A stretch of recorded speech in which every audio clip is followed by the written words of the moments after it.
The Wellness Hour. An in-depth discussion with today's top physicians and medical leaders. And now, your host, Randy Alvarez. You're watching The Wellness Hour, leader in medical news and information. I'm Randy Alvarez. Today's topic, what you need to know if you're considering any type of minimally invasive facial rejuvenation. With us, we have an expert on the topic, Dr. Petro. Dr. Petro, welcome to the program. Thank you. Now, before we get into today's topic, tell us a little bit about your center. We should mention you are a board-certified head and neck surgeon, also a cosmetic surgeon as well, did a fellowship. Tell us, you have Petro Cosmetic Surgery Center, and then you have the Tivoli Medical Spa. So tell me about those. Well, the medical spa is more for people that come in that want to peel or microdermabrasion. Basically, they're unhappy with their skin. It tends to be younger people, but can also be older people. Sometimes the skin tone is uneven. People, as we age, our pores start to get larger, start to get fine lines, and a lot of those things can be treated with minimally invasive things, such as lasers, intense pulse light, sometimes even laser resurfacing. Okay. We do hair removal for unwanted facial hair or body hair. What's the hottest procedure, by the way, that women 35 plus, 40 plus are getting right now? Probably Botox. Botox, okay. Botox, if you get it every 3 months, you tend to be able to stretch it out. Also, I mean, it tends to help preserve you. So if you notice older people, some people just have a big line down their forehead, and Botox wouldn't treat that. But if you start, you have Botox? I do have Botox. All right, okay. So you swear by you love Botox? I do my own. All right, you do your own Botox. Interesting. Okay, so now in the area of lasers and things like that, what type of problems do you treat or are you using those for? We treat pores, we treat fine lines, hair, any kind of excess hair. Also, people that have sun damage or sunspots, which is really popular, especially as we age. Makes your makeup not go on as smooth when you've got differences in texture on your skin. So the laser is really good for skin texture. Now you have pictures of some of your facelift patients, and they really are good. And again, for people watching this is a real interview. Nothing is rehearsed here. I'm trying not to endorse you, but those are some of the best I've ever seen. So we're gonna talk about those in a little while. But first, let's talk about the little things like lips. Hot topic. I know you have a picture of lips. One of the biggest complaints with lips is, especially women as they start to get in their 30s or 40s, tend to get vertical lines in the lips. And one of the biggest things is the lipstick tends to go up into those lines, so they can put their lipstick on and can't hold it in place. And so adding just a little bit of volume to try to help keep the lipstick from going into the lines is big. People are afraid of looking like some of the movie stars that we all know of that have big lips. I don't like big lips. Yeah, I don't think anybody likes those big, giant, fake lips. One of the first things I tell patients is my lips are real, and I've never liked those are real? They're real, and yeah. But I'm not a fan of big lips. But you told me something very funny. They say, I don't want my lips like yours. Right. I always let people know that as well. So there's a lot of art in that, a lot of technique in that? It's all an art. I mean, if you look at someone's face, I can't help but think of how they could look or what it is I want. Is that right? I mean, when you're out and about and you look at a woman in her 40s and you're going, boy, small things, I could make a big difference. I mean, does that go through your head, really? It does. It's just part of, it's an artsy thing. I mean, it's, you look at people and you want to design them the way that, you know, they could look best. And it's what drew me to this profession. It's what keeps me there every day. It's what makes me love what I do. Little bag under my eye, you say that what? What would be good for me on that? You do have some bags under your eyes, which can tend to make you look tired. And the left side of your cheek is a little flatter than the right, so sometimes adding volume. You put fillers in there? I do. Okay. Fillers help a lot in the cheeks. It adds volume. Everybody wants to be thin. Everybody wants to be a certain weight, but when you get there, a lot of times the face tends to suffer, and you tend to look thin and gaunt in the face, which is not considered attractive. So adding volume in the face is a big thing, and over time we lose volume. We lose volume in our lips. We lose volume in our cheeks. What used to be here tends to end up here. So a very youthful look is having healthy cheeks. Okay. So we try to put that back. So back to lips, that photo. What are we looking at there? This is a picture of a lady whose main complaint was that her lipstick bled. She didn't want big lips. She didn't want to look unnatural. So when you look at the first picture, you can tell that she's got some fine lines, vertical lines up her lips. And so by adding volume to the lip itself, those lines soften significantly. It goes away. Very nice. The other thing that happens is a lot of doctors tend to fill the filtral columns, and when you fill them directly... You mean the lines, the actual lines? Okay. They tend to look more pronounced. So there's a way of kind of crisscrossing the filler that helps it soften. It's all about softening and looking natural. Is that your goal, by the way, I mean, when you see those big lips out there, Do you think that was in the patient told the doctor, this is what I want? Do you think it was the doctor that said, this is what looks good to them? What are your thoughts there? It's very rare for a patient to come in and say, this is how I want to look. For the most part, patients come in and they say, my cheeks look hollow, or my lips aren't as full as they used to be, or my lipstick ends up at my nose before the end of the day. What can I do about it? What do you think? And my role is to let them know what I think, honestly, not without trying to sell them too much product or have them put too much product in their lips. The lips that you see that look unnatural, I mean, that took a lot of product. I do spend a lot of time telling patients there is no way that one vial of this can cause you to have unnatural large lips. It's not possible. All right. Now what about this photo right here? This is a younger girl who wanted slightly bigger lips. I mean, that's actually an example of fat grafting, which is a more permanent solution than fillers. It can still be done very easily in the office, but that's an example of fat grafting. But she just wanted larger lips. Here's another patient who her only complaint, she was actually very hesitant to have any filler in her lips. Her only complaint was her lipstick running, which again is very common. So that's just a little bit to try to keep her lipstick in place. And to so by plumping up the lip, it keeps their lipstick in place, keeps it from running into running where? Into their mouth or up their lip? Is that right? Upper lip. That's a very common thing. And a lot of times women feel like they look like they were smokers, although they never were. Because people tend to call those smokers' lines, and they're not necessarily. It's genetic. You either get them or you don't. So. All right. Now let's start with the eyes. Okay, so you're in an evaluation. Somebody comes in. What do you do for the eyes? And tell me about the aging eyes. Well, over time, as eyes age, especially the lower eyelid tends to be first in most people. Again, that's genetic. So over time, that fat can start to poof out. And so one treatment for that is a blepharoplasty, in which we take the fat and either reposition it or remove small parts of it. And this is under the eye? Under the eye. For the fatty bag stuff? Right. Okay. And that's really, the other option is a chemical peel or resurfacing if the problem is more the skin, if there are fine lines around in the skin under the eye. Another option is Botox if it's the crow's feet or the lines out to the side. Botox very effectively treats those lines. Okay. Now for the hollowness though, the bag under the eye, what do you do? Because I mean, I talked to certain doctors. Certain doctors say, well, you don't want to fill that area.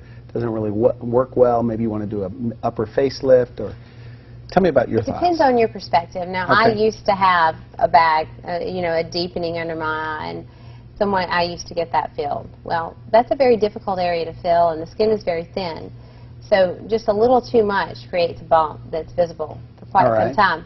Having had that, I'm not one to fill under the eye. A lot of times the problem is this is all one subunit, the lower eyelid and the mid-face. So sometimes just raising with a mini facelift, just raising this skin back up where it was will fill that perfectly. And what about incisions? I mean, where do you place those? They're hidden in the hairline and then behind the ear. And what do you call that, by the way? Is that I call it a mini facelift. Mini facelift, and that's really to just take care of the lower eyelid and the mid-face are really one. So okay. It's hard. You can't really separate them. They're one subunit, and you want them to flow. You don't want them to look separate. Do you think? I mean, you know, when people go to somebody, you know, medical spas in every corner that are only doing fillers.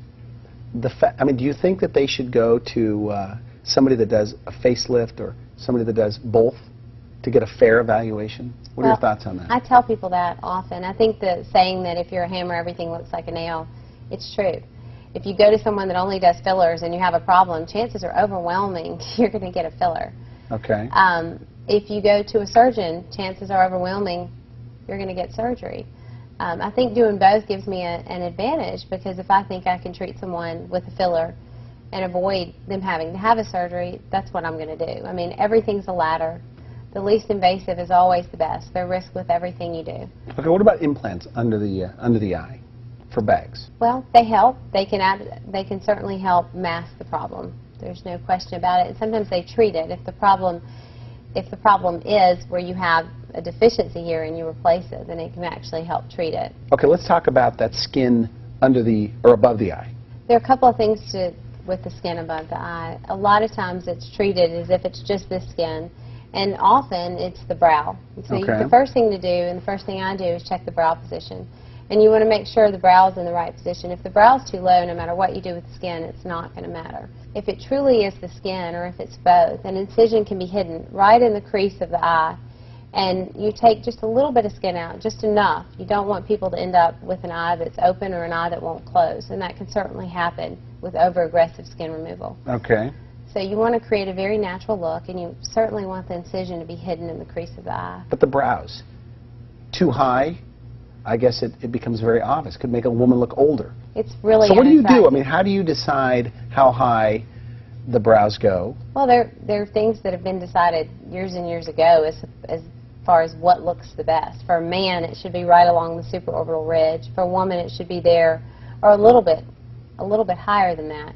Now, a lot of times it seems that brow lifts are overdone because now we have other options. We have Botox, which can treat and actually raise the brow by chemically weakening the muscles that bring the brow down. Can you really lift it up a little bit, though? Really? Definitely. With lift it up. Botox?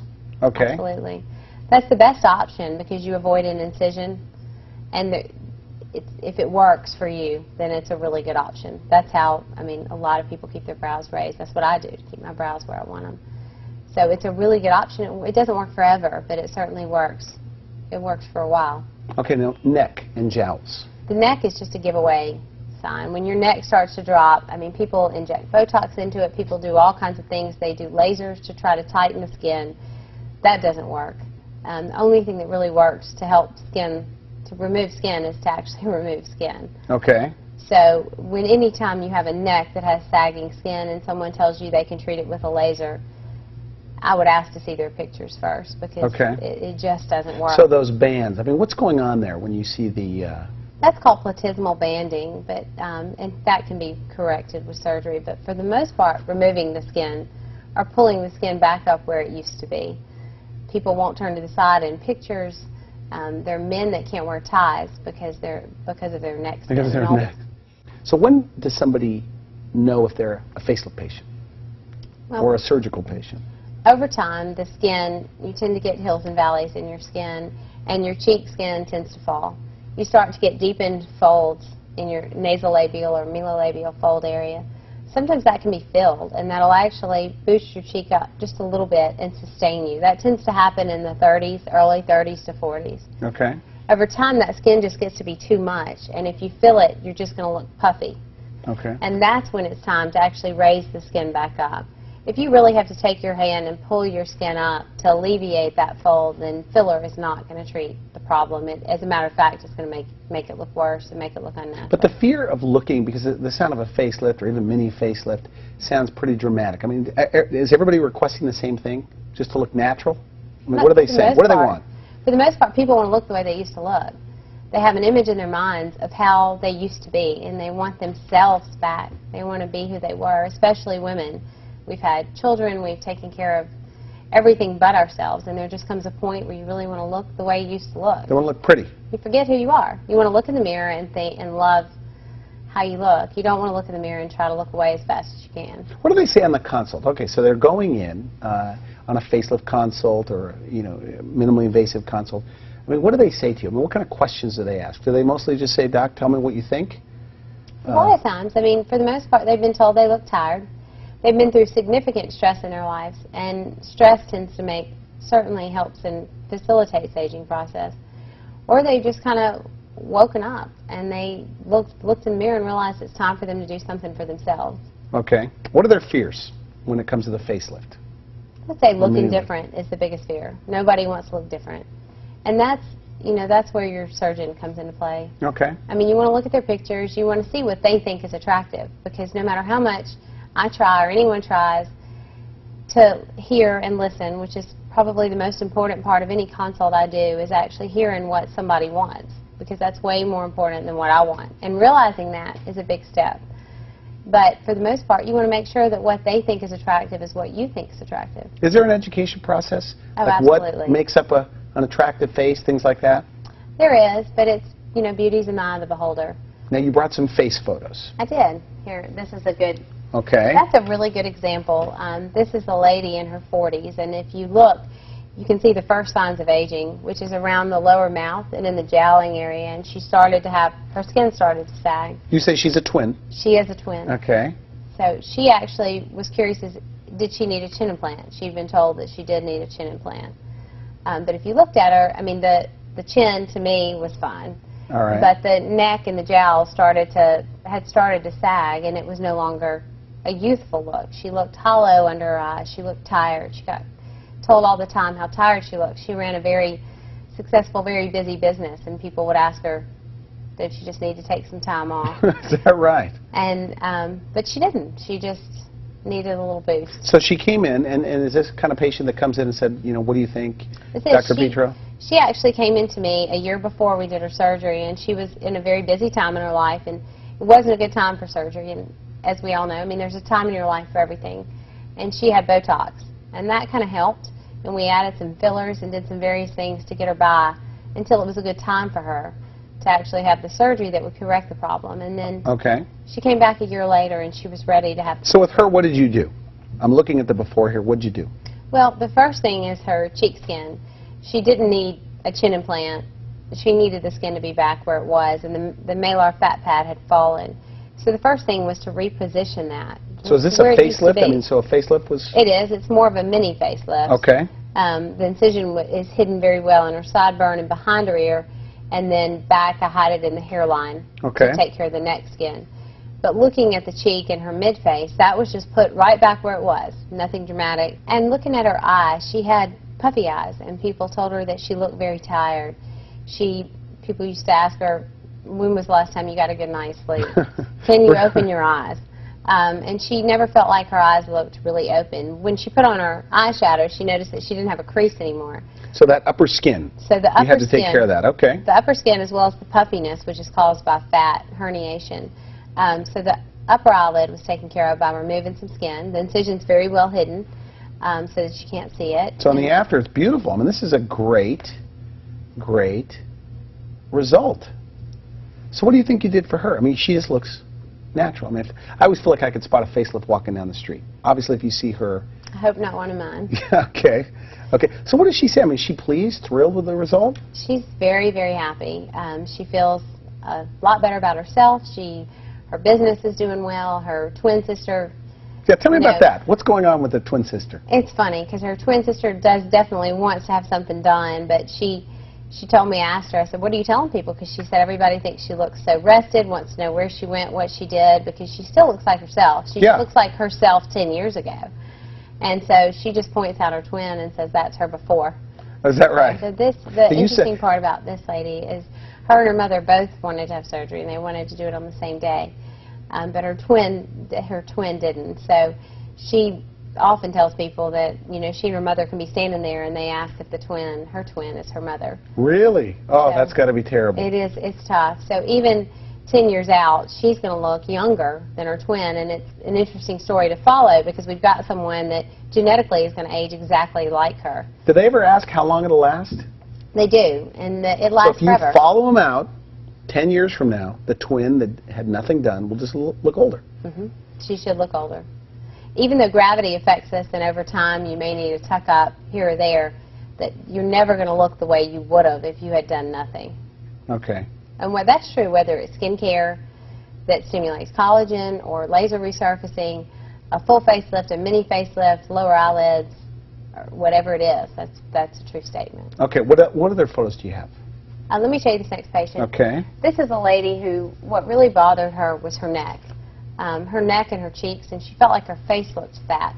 And she was even interested in trying to do some liposuction on her face. Okay. Well, what had happened is the skin, it just was in a position where it didn't belong. It just needed to be put back where it was. She actually agreed to let me show her photos a day afterwards because a huge concern... So this is the day after? This is the next day. A big concern of people is how am I going to look the next day? Okay, I know that 2 weeks from then I'm going to be able to do what I want to do, but how am I going to look the next day? And people are scared they're going to look like Halloween the next day, and they don't. And this is a huge difference. It's really comforting, and it will get better than that, given that she's got some bruising. But with any kind of facelift, whether it's a mini facelift or not, the biggest complaint is pain in the neck. I mean, they're sore from where they laid on the table. The face doesn't hurt. So you did the jowls, the neck. Anything for the eyes? Eyes looked pretty good before? Not with her. She didn't need it, and I think that's a big point because a lot of times people get the full meal deal even if it's not necessarily what they need. On a facelift consult, by the way, they go in. What do they want to know? I mean, what are their fears? What do they say? scared they're going to look different. And so that's a really big fear. For the or done. What about that done look? Or the windblown look. Yeah. That's big. And it's just a matter of explaining to people exactly how they will look. Pictures are a big part of a consultation for me.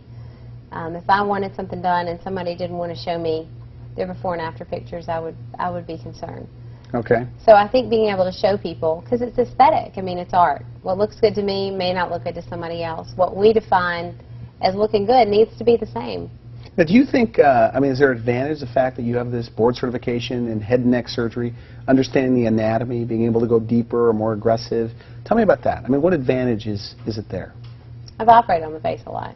Okay. I mean, there's no question that with the head and neck training, the majority of my training is in the face. It's from here up. So I certainly have a very good understanding of the anatomy there. A lot of parotidectomies and other surgeries that involve the facial nerve, which is a structure you don't want to see in a facelift. And I know where it is. I think that's really important. Okay, here's another patient, going back to the eyes. She looked tired. She looked like she had bags under the eyes. Just little. It's subtle, though. It is subtle, but little changes can make the biggest difference. And so by just removing a little bit of the skin and a little bit of the fat and repositioning the fat a little bit, she's got a more natural appearance Very nice. from here to there. So they're gone. And this is called what? I mean, this procedure that you did? That's a lower eyelid blepharoplasty. Lower eyelid blepharoplasty. Now, why not just do fillers on this woman? Because it is very subtle. When I look at the before and the after, tell me why. Well, you can't remove skin with fillers. Okay. It's like hemming a curtain without a line. All right. You have to remove skin, you have to have an incision. And she needed some skin removed. Okay. And by adding fillers, it could have created a really puffy look. All right. Not to mention the dangers of adding fillers. A couple of places you don't want to add fillers. One is under the eye, and one is in the glabellar region. So that can be a much more dangerous approach. Okay. Vision is an important thing. So. It looks great. It looks very natural. Okay. Well, let me show you her full picture. This is her full face, and she looks younger, and she looks refreshed. She did a full facelift on her. Well, I didn't. That's her full face. I did a mini facelift in her upper and lower eyelids. It's amazing the difference you can make with smaller things. So you can make a big difference in someone and make them look refreshed and relaxed and without doing a whole lot of surgery. And she didn't really have a lot of surgery. Now, with these people out there that don't like the way they're aging, they're very self-conscious, and you fix it, do you see a huge difference in their self-esteem or in the way they act, their personality when they come on the follow-ups? Oh, it's amazing. I mean, there are people that didn't wear makeup before, and they come in and they've got their hair done and they've got makeup on.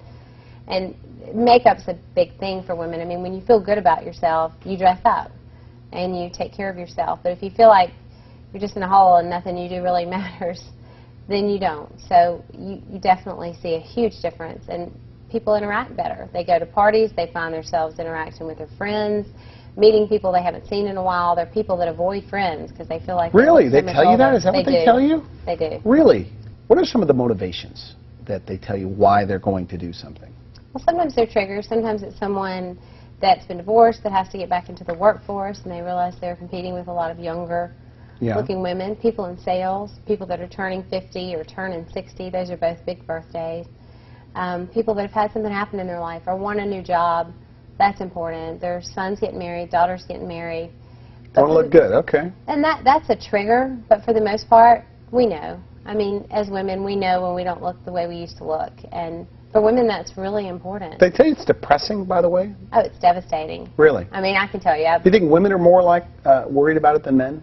It's not fair to say women are more worried about it than men, to me, because women are just terrorized by it. I mean, every magazine we look in, every billboard is of this skinny, beautiful young woman, whether it's in a magazine or if you go in a clothing store. I mean, clothes just weren't made for people that haven't had surgery. I mean, there's no way around it. They just weren't. And we judge ourselves not by what men think or how a man looks at you, whether it's your husband or your boyfriend, or that's so irrelevant to women. And I think that's hard for men. A lot of times there'll be a man in a consult who will tell his wife, you know, you look great to me. I love the way you look. I don't want you to change a thing. And it's hard for them to understand, but it has nothing to do with them. It's all about her, and it's about the way we feel when we look in a mirror. And we're put up to such incredible standards by what we see in magazines, and it's hard. So with technology and with some of these minimally invasive facelifts in this particular case, do something about it. I mean, is that your message? I mean, if somebody's out there, they don't like the way they look, they don't like the way they're aging, they feel invisible now, 40 plus, do something. Do something about it. We can do things about it. It doesn't have to be something dramatic. It doesn't have to be out of your price range. There's something to do for everybody, and sometimes it's just a little thing. It doesn't have to be a facelift, a mini facelift. It doesn't have to have anything to do with surgery. Sometimes it's as simple as skincare. You always have to be a doctor first, and you have to listen to all of it to try to figure out who is a candidate for surgery. For some people, do you think do they say, like, I got my life back? They get themselves back. They get themselves back? They tell you that? I've had people, right before surgery, when I'm marking them or talking to them and reviewing what we're going to do, okay, I just want to be the me that I remember. And especially with women, we get pregnant, and gosh, that changes everything. What a metamorphosis. And you have a child, and that's it. That's all you care about, and that you lose your focus. You don't think about yourself the way you used to, and then really it's like all of a sudden you look in a mirror and you think, where did I go? So do women just want to be, they want to look pretty? All women want to be pretty, but not for anybody else, and I think that's the hard part. There's just an incredible amount of pressure we put on ourselves, and we're judged by our clothes. We're not judged by, if we walk into a room, we would much rather women think that we look good than other men. Men are much easier. Yeah. So we really are about how we feel about ourselves, and at the end of the day, that's what matters. Very, very good. Very interesting. All of the photos we have here are on your website. Is that right? They are. Okay, great. You've been watching The Wellness Hour, the leader in medical news and information. I'm Randy Alvarez. Thanks for watching The Wellness Hour, the leader in medical news with your host, Randy Alvarez. The Wellness Hour. An in-depth discussion with today's top physicians and medical leaders. And now, your host, Randy Alvarez. You're watching The Wellness Hour, the leader in medical news and information. I'm Randy Alvarez. Today's topic, new treatment options for people with leg veins or veins on their hands, face, or any unsightly veins, especially painful veins. With us, we have an expert on the topic, board-certified vascular surgeon, Dr. Kingsley. Dr. Kingsley, welcome to the program. Thank you very much. Always a pleasure to have you on the show. Thank you. Now, I interviewed you about a year ago Yes. on veins. What's changed, by the way, in that year? Biggest change has been the evolution of the specialty of phlebology. Okay. Phlebology is now its own specialty in the medical field. Okay, now for people that don't know you, you have one of the busiest practices in the world. Correct. Some people even say that the busiest in the world. Correct. Alabama and Atlanta Vascular Vein Center. Okay, Right. tell me about it. What type of patients do you see? Well, we see patients now from all over the South. We see a fourth of our patients are men. Most of them have symptoms. Symptoms meaning leg pain is the most common symptom. Leg swelling is probably the most second common symptom. And then we have, of course, a broad spectrum from the severe to the not so severe. The patient with vein stasis ulcers, very painful wounds, sores on their ankles, and then we have the mostly younger gals, although some older gals who have the unsightly spider veins, and they don't like the appearance. A lot of spider veins are uncomfortable, and they want those eliminated so that they can move on in life. Now, we should mention that you teach medical doctors. Right. Internationally. I do. About veins. I do. I have a number of doctors who come to our centers from around the country, United States. Even Japan. I go to, the Japanese come and train with us, and I go once a year to the Tokyo Vein Clinic, and I teach the doctors. I go to Australia each year and usually give talks to the Australasian College of Phlebology. In fact, they made me an emeritus fellow 2 or 3 years ago, so I march in their ceremonies with cap and gown. And is there that much to it, though? Is there that much to it that the doctors? Is there a big learning curve? Nowadays, does the technology do all the work? The main technology is ultrasound, but what I think patients should understand is that phlebology vein disorders seem, not only to patients but to doctors, they seem simple, and in fact of the matter, it's not so simple. And real good, proper treatment requires a fair amount of expertise, just as in any other specialty. So you don't do stripping anymore? No, stripping. I haven't done a stripping operation in 10 years. What if I talk to somebody and they say, well, the problem is if you don't strip them, they're just going to come back? Is that not true? Well, the stripping failure rate was about 20%. Is that right? Okay. That's true, and now we have discovered there are not only saphenous vein incompetence, but there may be an anti-accessory saphenous, a post-accessory, a perforator vein, and we map all that out on ultrasound, and during the surgery, at least that we do, we treat each of those abnormalities at the same time. So the recurrence rates we see are they're minimal, much reduced from many years ago. Okay, are there people, by the way, I mean, would you say thousands in Atlanta, Alabama, you know, the places you serve, that have varicose veins, painful veins, and they do nothing? And why aren't they doing anything if this is... Well, there's several reasons. One is the misconception that a lot of vein treatments are pure cosmetic and not insurance covered. That's one thing. Oh, really? Okay, Yeah, so insurance covers this. The insurance covers all of the major vein treatments we do. Interesting. And most vein disorders have a true pathophysiologic basis for their problem. And as time goes, they get worse and worse and worse. That's the evolution of vein problems. And patients don't understand that. Men tend to ignore even pretty severe vein disorders. They're not terribly painful. They don't interrupt with what they do too much. What they do tell me once treated is, my gosh, my leg feels so much better. I wish I had done this years ago. So where is somebody headed? That, you know, that's an interesting point. Okay, so if somebody has varicose veins, but they say, I don't care about the appearance. Where are they headed? And what's going on there? Well, it depends on the severity of their incompetence. They have, all of these veins have one-way valves, and if all of the valves are incompetence, they will be headed towards leg swelling, pretty severe, discoloration of their legs. The legs, because serum and blood leaks into the tissues, the iron pigment turns the skin brown, often black, and it's permanent. It's like a tattoo. And then they'll break the skin down around the ankle ultimately, and they'll have these vein stasis ulcers that are so very the fact painful. that you have a vein that's popped to the surface means you have a circulation problem? You Is that an easy way to say? Probably Really? probably have a vein abnormality that should be addressed. Now you get the complex cases. You say that other vein doctors send you the tough cases. I do. Elaborate on that. I do. Well, I began to treat vein problems at least 10 years ago, and I helped invent some of the modern treatments that we do. And now, at least across the Southeast, my center is recognized as where they can send patients of any type, whether it's a severe problem or previously treated problem, and we're able to map out the disorder, determine the best treatment, and then we treat them right in my vein center.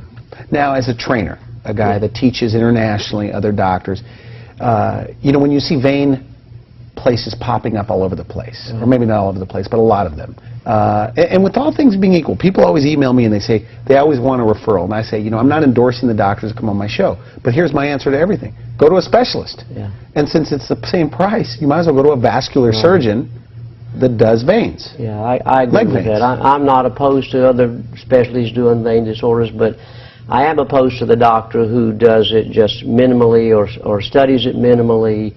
I really think, as you and I would like to be treated, we want to get the very best treatment from the very best doctor, and I think that's where you should go ahead. You like this, by the way. Why do you like it so much? Well, I learned quickly this is about quality of life, not about life and death, and it's a much, much nicer way of life, for one thing.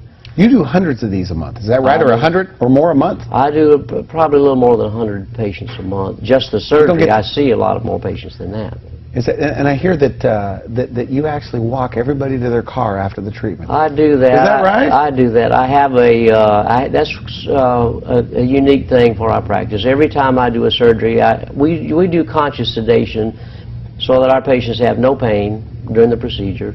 But they're a little sleepy when they go home, and so we take them out of the vein center in a wheelchair to their car. You do that? You wheel them out? I take them each one. I don't miss one. Do they ever mention that to you? I always mention it. They'll come back and say, "Doctor, I don't know what you did to me, but I never had a doctor take me to the car before." That's very nice. Nice little touch. It is. It is. And I like it because I get to talk to the family while I go to the car. I get to be sure they're safe to go home.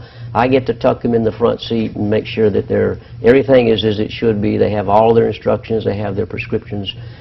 Their leg is wrapped properly, and I know they're going to be safe. They may drive 2 hours, or their family take them 2 hours back home, and I'm more comfortable knowing that they're safe to go home. Now, you know, another medical doctor that I talked to about you says that that the way you do it, and I'm paraphrasing, very little pain. Right. So there's technique with that. Because it sounds like a painful thing. Yeah, I agree with injected. that. I think there's no reason to have pain in modern medicine, you know, and a lot of physicians do this. In fact, they will advertise you can come in at lunch and have this procedure done, and we'll numb up your leg, and then you can go back and walk back to work. And what are your thoughts on that? No question that can be done, but if it were me, I don't want it done that way. There's enough pain involved. There are a lot of needle sticks. And my patients, at least 99%, say, knock me out, don't let me suffer. And so that's what we do. So we give them sedation. So if you do it right the first time, they don't come back. I mean, that's the goal? Well, that's the other point, is that I don't do one procedure and then say, come back in 2 weeks and I'll do another, and 2 weeks later I'll do another. That's common practice, That's by the way? common practice. So we do everything that needs done in one setting. Is that safe? Oh, very safe. Okay. Yeah, and it gives them the best result in the least amount of time. In a short time, their leg is restored to normal. I mean, the pain's gone, swelling's gone, ulcers heal quickly. We treat the spider veins while they're sleepy. Patients love that because there are a lot of needle injections. So you do the little veins, too? Yes, a lot of them. And what are the average age of your patients? Well, most common are ladies 30 to 60. Most common. What about the oldest patients? 93. Is that right? Yeah, and I've done several of the 90-year-olds. So it's not a cosmetic. I mean, their legs are in pain? This lady had one of these stasis ulcers, and she said, I said, ma'am, I'm a little worried about your age. And she said, just give me 6 months without pain. Really?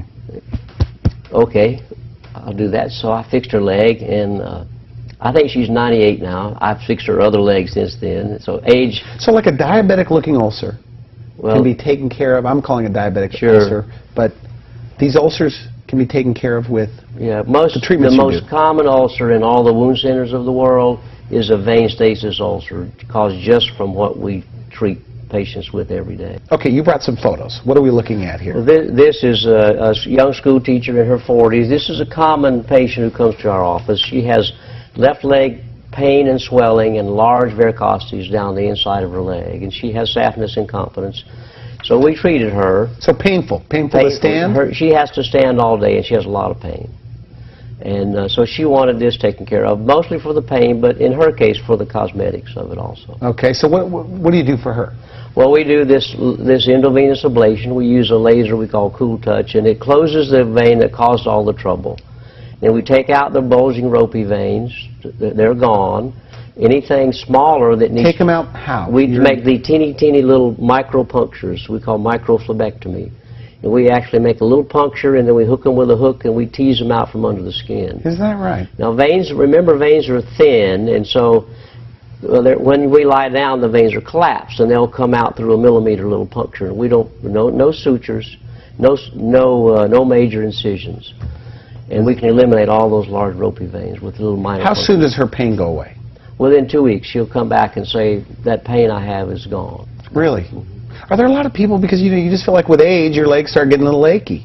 A lot of people. In fact, I must say, I just treated a girl who's 18 years old, in college, and can't participate in her sport activities because her legs are so painful.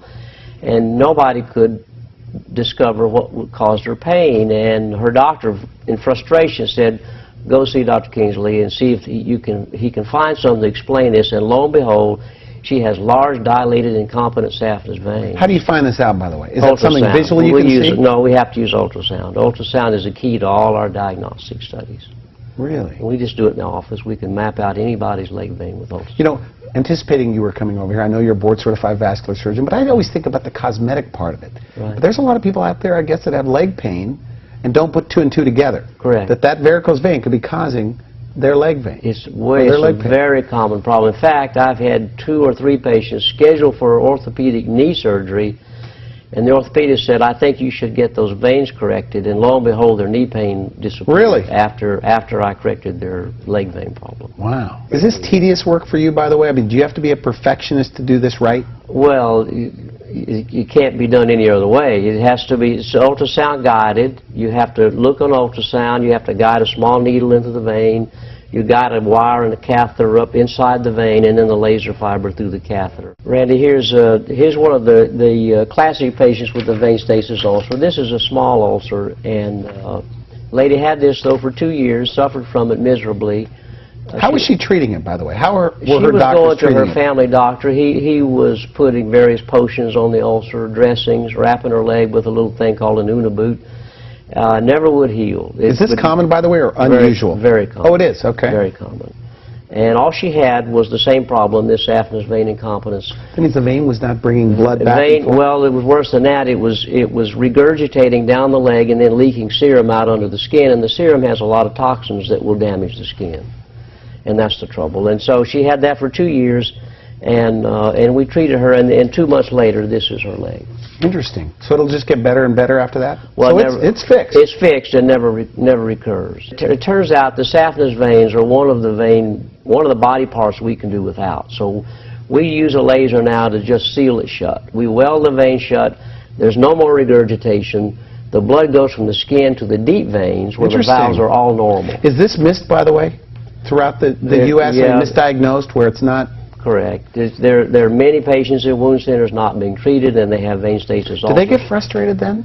I mean, did she come in and say, how come they didn't know? She sent by a friend, and their doctor was 2 miles from my office. Okay, but more of the medical doctors are mainstream general They're learning, and we lecture and lecture and lecture, and I lecture as often as I can. I go to some wound centers and give private little talks to the wound doctors to try to let them understand this is really not hard to correct. We just have to get the patient and take care. And the downtime for that is? Well, they can be back to work in 3 days. Okay.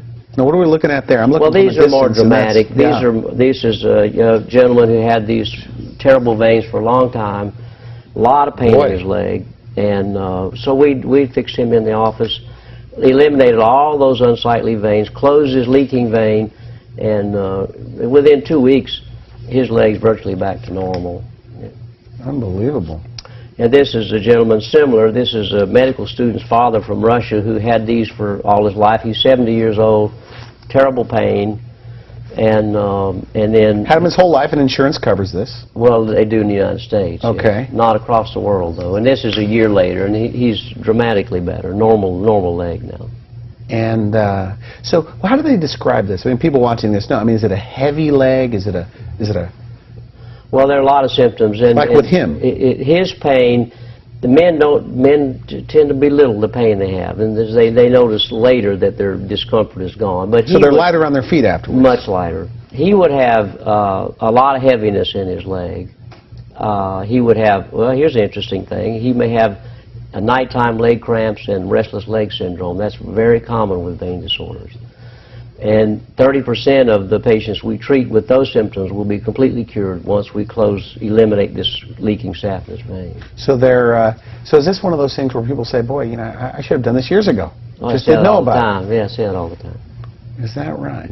And the perception, I guess, is that everybody's doing it the same way.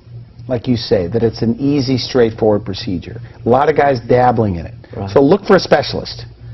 It doesn't cost more to go to a specialist like you, is that right? No, it's all the same cost, unless it's cash, which is not really in the United States. It's all insurance-based. All the major treatment insurance-based. Only the spider veins are cosmetic treatments. All right. Okay, we're going to take a quick break. I know you have a lot more photos. I have a few more. And I also want you to take me through the process, what they can expect on day one, the evaluation, etc. You're watching The Wellness Hour, the leader in medical news and information. I'm Randy Alvarez. Up next, what you need to know about your veins. We'll be right back. Tried all sorts of cover-ups for bad breath? Try the science of Breathorex. Only Breathorex is Zytex. It attacks the cause of bad breath, keeps working for hours. It's clinically proven for real fresh breath. Get non-prescription Breathorex from your dental hygienist and now at fine stores everywhere. You're watching The Wellness Hour, leader in medical news and information. I'm Randy Alvarez. Today's topic, new treatment options for people with varicose veins. I guess we're talking about any unsightly veins. Correct. Both for cosmetic. And you say that a lot of people avoid wearing shorts because little veins bother them. Yeah, ladies in particular, but some men as well. They'll come in and say they haven't worn shorts or a bathing suit in 15, 20 years. My own sister would hide her ankle behind her other foot in a restaurant because of the appearance of it. So I didn't know that, so I fixed her leg veins and her ankle in a hurry. But But that's a common complaint. They're just too embarrassed to show their legs. And then we fix them, and it may take me, if they're pretty severe disorder, it may take me a year, but I'll say, give me 6 months to a year, I'll have you back at the beach. And for little spider veins, things like that? Well, a lot of them have the larger problem too, but they all have spider veins if they have larger veins. So we always fix the underlying problem. That's real key. You don't want to go to someone who just treats spider veins and does not look for the cause, because they'll all be back. You'll spend whatever amount of money the doctor charges you for spider veins, and next year you'll start all over. But if you fix the cause, you may show up every 2 or 3 years for a teeny little touch-up is the worst you'll have to do. Now, you get referrals from like facial plastic surgeons across the hall. Yeah. They send you there. Tell me about that. Well, I have across the hall from me Dr. Petro, who's a very good facial plastic surgeon, and we share patients a lot. If I have a patient who needs cosmetic treatments or even some of the larger vein treatments, and they would like to have some Botox treatments or some more sophisticated treatments, I call Dr. Petro to come. And so while the patient is sedated, she can come in and provide some of those treatments. Do Botox and things like that? Oh, sure. Is that right? It's a great We've had her on the show. That's right. Yeah. Oh, that's good. Okay, so we're just about out of time. Yeah. You have a few more photos. What are we looking at? Well, these photos are an explanation of some of the more complex patients we treat. This young girl actually had a vein treatment by another doctor in another town, and you can see a lot of veins were left. And so this points out... Is this a big complaint, by the way? Yes, it is. They've had it done. It's common. I probably see, in a week's time, I see at least 2 patients who have been treated elsewhere and did not have a good result and now come to our clinic to see if there's something that can be done. Let me ask you this. What defines not a good result? Because they didn't get all the veins or they came back?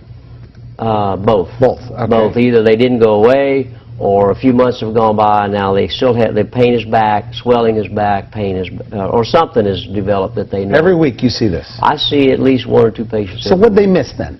I mean, you teach other doctors. I mean, what I do. What do they I miss? think the number one, they may not have the latest technology. The latest technology, the proper wavelength laser machine or device used to close the vein should be the latest and the best. The other thing is it's important to treat the tributaries, not just the single vein, because the tributaries all feed to the vein that caused the disorder. And if you leave open the tributaries, like in this girl, the tributary flow will reopen the vein you tried to close in the first place. And sure enough, hers had reopened, and I had to completely operate on her again only 3 months after her first operation. You say operate. This is... Well, we do these. They're minimal invasive surgery, so really it's laser-guided endovenous laser ablation. And they go home that day? They can oh, yeah, they go walk the next right day, home, things and like that? They may walk the next day. What are some the frequently asked questions? Patients, they go in, what comes up every time? Well, number one question, will I have a blood clot and die? Really? Yes, okay. that's their real concern, and rightfully so, because we're going to seal this large vein closed, and this large vein goes right into a deep vein that goes right to the lung. And so, frankly, that was my concern. When I first began these new techniques, I practiced on nurses. I did them for free, and I would make a little incision and put a stitch around the vein for fear that something would break loose. Even as a vascular surgeon, okay. Yeah, I was. But then I learned over time that a certain size vein would not do that, and now we're close to 9,000 patients, and no one has died, and no one has had a serious, major, life-threatening complication. Because if we have a patient with a very large vein, because I'm a surgeon, I will make a small incision and still put a stitch around that large vein so that nothing will get loose and go to the lung. So is your feeling they should go to a vascular surgeon that specializes in this type of therapy? Well, I don't want to say vascular surgeon in particular, but I prefer someone who has the ability to make the decision that this is a situation that could be life-threatening, and so let's correct the problem now so that none of that can happen down the road. And that's what we do every day. In all areas of medicine, as a vascular surgeon, is this the happiest group of patients? Oh, by far. Really? Yes, by far. I have more cakes and cookies. They write you letters and kisses, a lot of letters. And so for many people, it is this big boost in their self-esteem. Oh, very much so. Yeah, well, the ladies especially can now wear bathing suits and shorts. The men, although they don't say so much, They really like the appearance of their leg. Their pain is gone. Legs feel lighter. Athletes, believe it or not, if they have leg vein troubles, their leg is greatly improved after we correct their vein disorder. I think all athletes should wear compression hose even when they participate. So athletes that are watching this, if you've got a vein that's bulging out, they should fix it. Fix it because your legs will be better. Is that right? And that goes for anybody? Anybody. Didn't know that. Okay, so one more set of photos here. This is after I treated this girl. This is her leg just a few months later. And of course, it's brand new, looks normal. And these are more complex patients. This one has had vein stripping, multiple vein treatments, and she comes in, and we're able to, this is an example of a patient, we can map out the disorder, we can put the laser, the catheter and the laser in whichever vein is still abnormal.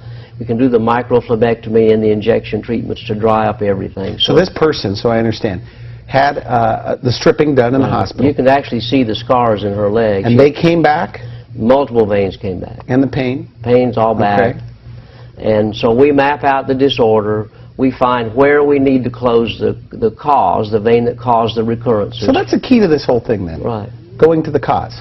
And that's what's being missed, the mistake nationwide, you said? Correct. Okay. And still is done. And technology is important too. That's a take-home message. But you tell doctors when you're lecturing, if you can't get this technology, don't even bother getting in or doing this in your practice? You must understand ultrasound. You must understand the anatomy of vein disorders. You must understand what the anatomy looks like on ultrasound.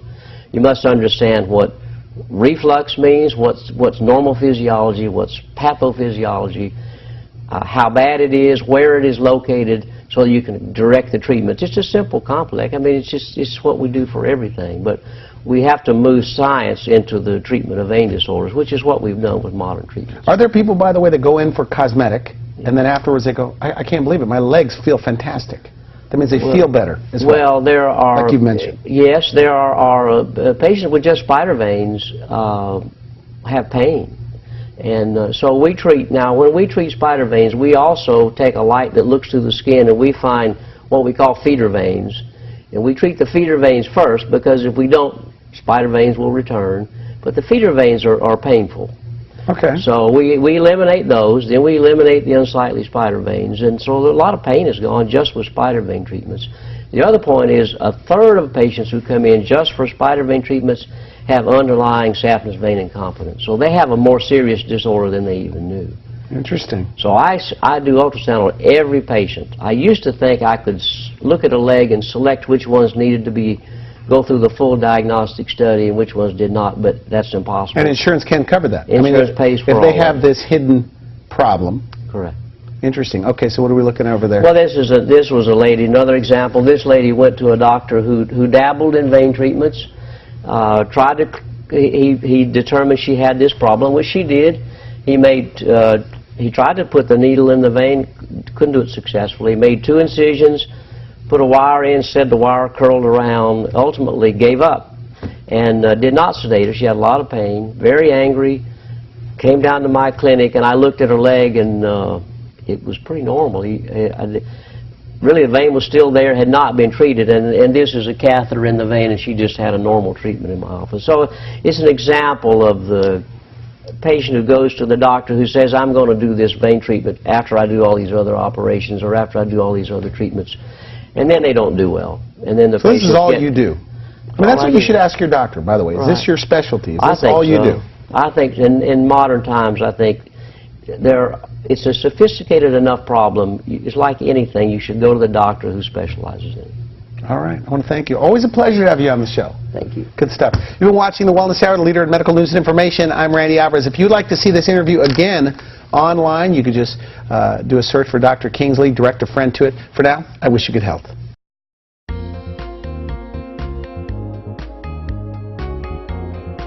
The Alabama Vascular Vein Center has grown since Dr. Kingsley established it in 2004. Well, I noticed a small procedure reported from Europe whereby a laser was placed inside a leg vein and the leg vein was destroyed. And I noticed that this could possibly revolutionize the treatment of vein problems. So I traveled around the United States at that point to try to learn about what this new technology might be. I discovered a laser in Dallas, Texas. Later purchased that laser. It happened to be the first one purchased in the United States. And I began to teach myself how to perform these new procedures, because there was really no one in the country who had much experience in this new technology. As time went by, the technology improved. I helped improve some of the treatment methods. Located in the mall complex in Vestavia Hills on the mezzanine level with over 7,000 square feet. As you can see, patients begin their visit here in a spacious, comfortable waiting room. And from your first contact with our receptionist, you'll know the friendly atmosphere will make you feel welcome. When you phone, you'll speak to a live person, not a recording, and each person on the staff will treat you with respect and a positive attitude. There are 4 operating rooms, all well equipped with monitoring devices, proper lighting, modern ultrasound machines, and comfortable patient tables featuring Tempur-Pedic mattresses on the procedure beds.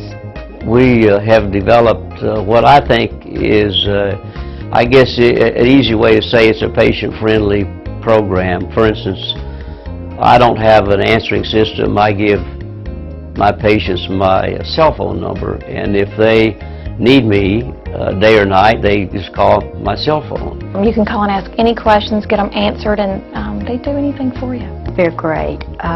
If you have a question, they'll always get right back to you. They don't seem that you're bothering them by calling. This staff is the most congenial staff, and they're like family. They are just the neatest group of people. I've come back and actually had some cosmetic injections just because my leg finally looked like a leg I wanted to look at. But Dr. Kingsley is great. I've been able to email him if I had a question. He emails me back by the next morning when I get up. I think he doesn't sleep, but you know, I hear from him immediately. Anytime I call the office, the girls have worked with me. It's a terrific place to come. I must say our patients are happy, and that's one of the things I like about this specialty. We seem to have a lot of folks who are pleased with not only their visit with us, but the outcome from their procedures. So they tell a lot of their family and friends that they need to come to see us to have their work done, and that's part of the reason we've developed one of the busiest vein centers across the whole country.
Prior to founding the Alabama Vascular and Vein Center, Dr. Kingsley practiced and taught vascular surgery at the Caraway Medical Center here in Birmingham. He's a highly experienced, board-certified vascular surgeon who has practiced medicine for many years. A family man with 3 children, Dr. Kingsley knows the importance of a warm, friendly atmosphere in the medical environment. And that philosophy is practiced by all members of the staff, from the other physicians and physician assistants to the medical support staff. Dr. Kingsley grew up in Pensacola, Florida. He was educated in Florida and in the Navy with a Bachelor of Science degree and a Doctor of Medicine degree from the University of Florida. He completed his surgery training at the Bethesda Naval Hospital in Bethesda, Maryland. Dr. Kingsley is doubly board certified by the American Board of Surgery. He became board certified in general surgery soon after his training by completion of written and oral examinations. He later became board certified in vascular surgery when the American board designated this a separate specialty. And Dr. Kingsley has successfully been recertified twice in general surgery and once in vascular surgery. Dr. Kingsley is also an RVT, having completed examinations for registered vascular technology by the American Registry of Diagnostic Medical Sonographers. Dr. Kingsley is also president of the Vein Training Center, where he trains physicians from all over the world in the innovative and state-of-the-art vein treatment techniques, which have been perfected here at the Alabama Vascular and Vein Center. Many surgeons and other specialists have studied here and now treat patients in their own states and countries. Dr. Kingsley also frequently travels abroad to lecture physicians in locations such as Japan, Taiwan, and Australia on the techniques used here at the center. For a complete list of Dr. Kingsley's credentials and accomplishments, just select Dr. Kingsley on our staff credentials menu, where you'll also see information about the other physicians and physician assistants. Other treatments include microphlebectomy to remove the large and bulging varicosities, and sclerotherapy to eliminate the smaller veins, including the unsightly spider veins. Both techniques were invented in Europe and were adopted several years ago by our physicians. Sylvia Tadros, PAC, one of our physician assistants, helped Dr. Kingsley develop a special combination sclerosant solution, which works remarkably well to eliminate all of the smaller veins.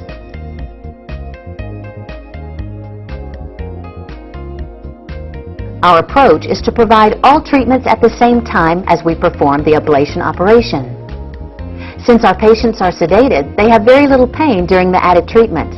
This also gives our patients the very best results in the least amount of time. Our patients are some of the most grateful patients we have ever treated. Because when I first came to him, I didn't even have a heel. I mean, my feet just, all of it just said went one way. But now, the heel, I got a heel back. Leg pain is relieved. Leg swelling often goes away within a couple of months. I can rest. My leg does not hurt. I don't feel like I'm dragging this piece of my body around with me. You know, I would have to will my leg to walk. It was, you know, it was just a conscious thing to make myself perform like I wanted to. And I've always been active. I've never been still. But this was really taking its toll on me. And now I do whatever I want to do. I wear heels, I don't wear support hose. I've worn compression hose since I was 25 years old, and I don't wear compression hose anymore. Most of the ulcers heal within a few months, and the unsightly veins disappear. Many of our patients wear shorts after years of hiding their legs. Quality of life is significantly improved in most of our patients, for they can again become active. Even work is easier and more productive. Veins do have a reputation to reoccur after a year or more. We follow our patients' progress indefinitely if they wish, and most recurrent veins can be treated with simple injections. Birmingham, Alabama is recognized as a leader in the Southeast for high-quality medical care. With over a dozen hospitals and treatment facilities, a variety of specialized treatments are available. One such facility is the Alabama Vascular and Vein Center, located in Vestavia Hills, Alabama. Welcome to Alabama Vascular and Vein Center. Here at the Vein Center, Dr. John Kingsley and Associates have been specializing in the treatment of varicose veins, leg ulcers, and other problems associated with vein insufficiency for years. We've produced this DVD to provide you with all the information you'll need to not only learn about vein problems and their treatment, but also about Dr. Kingsley and his staff, and why your treatment in this state-of-the-art facility is second to none.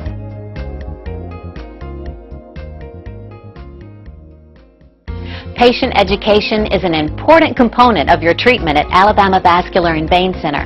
In this conference room, Dr. Kingsley and his associates teach new patients about how the leg veins work. Now, the leg veins have one-way valves. And what causes varicose veins, leg pain, and ulcers, and how they're treated. You can get back to work in a couple of days if you want to, instead of 2 or 3 weeks. The conferences are presented in an easily understandable way at Alabama Vascular and Vein Center, for we believe that a full understanding of your treatment is an important ingredient in the healing process. Be sure to select a sample seminar in this DVD to find out more about our educational program. I went to Dr. Kingsley's website, got some information. I was looking for somebody that was board certified in vascular surgery. That was important to me because I knew I had a problem. So I knew what to look for, and I got recommendations from my own physicians. There are some other physicians in town that do a similar procedure, but they're not board certified in vascular surgery. And again, that was what was important to me. Working for physicians, I know what it means to be board certified in a certain specialty, especially when you're going to have that type of surgery. So I wanted somebody that was board certified in what I needed done. My legs were aching after the birth of my 2 children. I knew I had varicose veins, but my legs were aching at the end of the day. They hurt. I had some swelling around my ankles, and I also had some very unsightly spider veins. Called and made the appointment. Sat in on a group session with some other people. He could go over a lot of information with a lot of different people. I think it made it a little more efficient. I actually, since I do work, I was trying to get in and get out fairly quickly, and if he had to explain that 10 to 12 times in the afternoon, I might have been there a lot longer.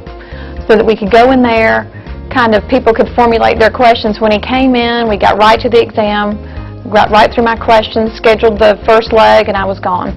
It was perfect. After having an ultrasound of our greater saphenous veins and I believe lesser saphenous veins, I hope I got that right. And then Dr. Kingsley came in to kind of hear what kind of problems we were having, looked at the ultrasound, looked at our veins, basically said, "Sorry, Miss Williams, it's not just cosmetic. You've got a medical problem." So he told me I had incompetent valves, I believe. I have actually had several medical procedures. I've had 2 children, and came in, a friend of mine brought me. His nurses, who are wonderful, got me set up back in the procedure room. It's kind of a very calming area, and I'm a little high-strung, so that was a good thing. They prepped me for the surgery, kind of got dressed, lied down on the table. Dr. Kingsley came in, told me what he was going to do, thankfully put up a screen so that I couldn't see anything. They started an IV. I think he started maybe some Versed. I was awake. I was very, very relaxed. They had music going. It was very, not a big deal at all. It was surgery, but again, very relaxed. He came in, told me what he was going to do. The nurses were wonderful. He did the procedure. I remember being home by about 3 o'clock, so from 1 to 3. Got here about 1, got home about 3, and I lived very close. The varicose veins are gone. I run around the office all day long, don't have any more swelling, but most significantly, the pain is gone. The procedure is, at least for me, was so easy that I think I went out for Chinese that night. My insurance paid for the medically necessary portion of the procedure. I can't say enough about the staff and Dr. Kingsley. They're very professional, very friendly. You can call and ask any questions, get them answered, and they do anything for you. I would have to will my leg to walk. It was just a conscious thing to make myself perform like I wanted to, and I've always been active. I've never been still, but this was really taking its toll on me. As a teacher, I was always on my feet.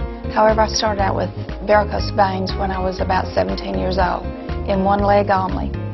And when I was probably 37, I had veins stripped. And about 12 years later, they came back. And I got a second diagnosis in my home city. And they were going to strip veins again. And I said, no, I think I want another opinion. So I came here to Birmingham, and I saw a doctor here who did some pretty extensive surgery, because it turned out I only had varicose veins in my left leg, not my right leg, and there was a blockage in the iliac vein and artery, and that's called a May-Thurner syndrome, I was told. And so that surgery worked for a little while, and then I had the same problem again.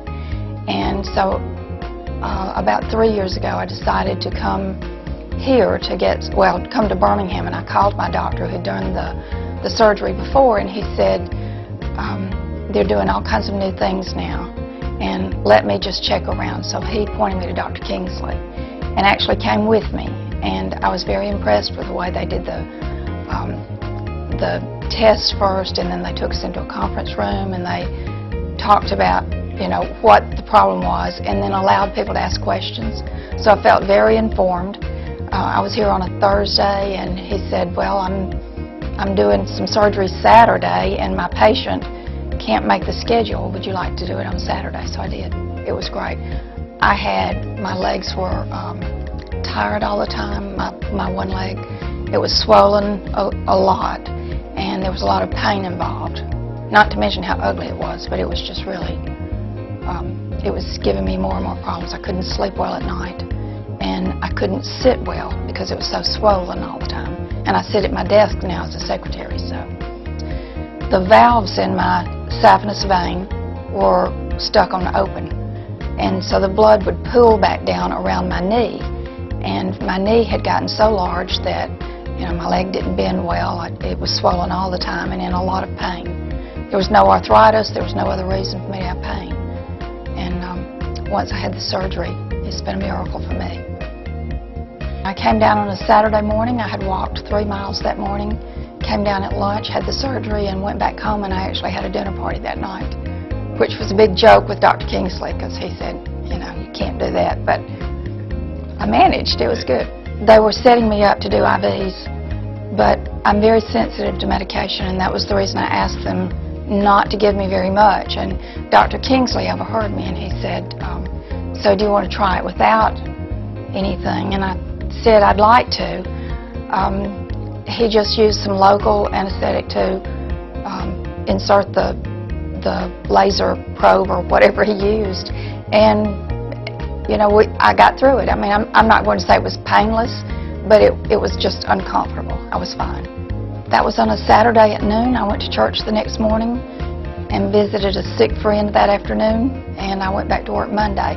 My leg was wrapped for about a week, and it may have been 2 weeks. I don't remember, wearing compression hose. And after that, that was it. Once it was over, he just wrapped me up, and he actually pushed me out to the car on the wheelchair, and I went home, and the afternoon was okay. I just rested, kept my leg up, and enjoyed my company. I just can't tell you what it's done for me. My leg is a normal size now. As far as appearance goes, it's made all the difference in the world. I wore pants all the time and long, long skirts, and now, you know, that's not what I have to do. If I do that, it's because I want to, because my leg looks fairly normal for a woman my age. I would encourage anyone who's having tired leg syndrome, I think they call it, swelling in their leg that they can't explain for any other reason, pain, aching in their legs, to at least come here and get checked to see if maybe the problem is the vein and if it can be corrected, because this is a simple procedure for a long-time fix.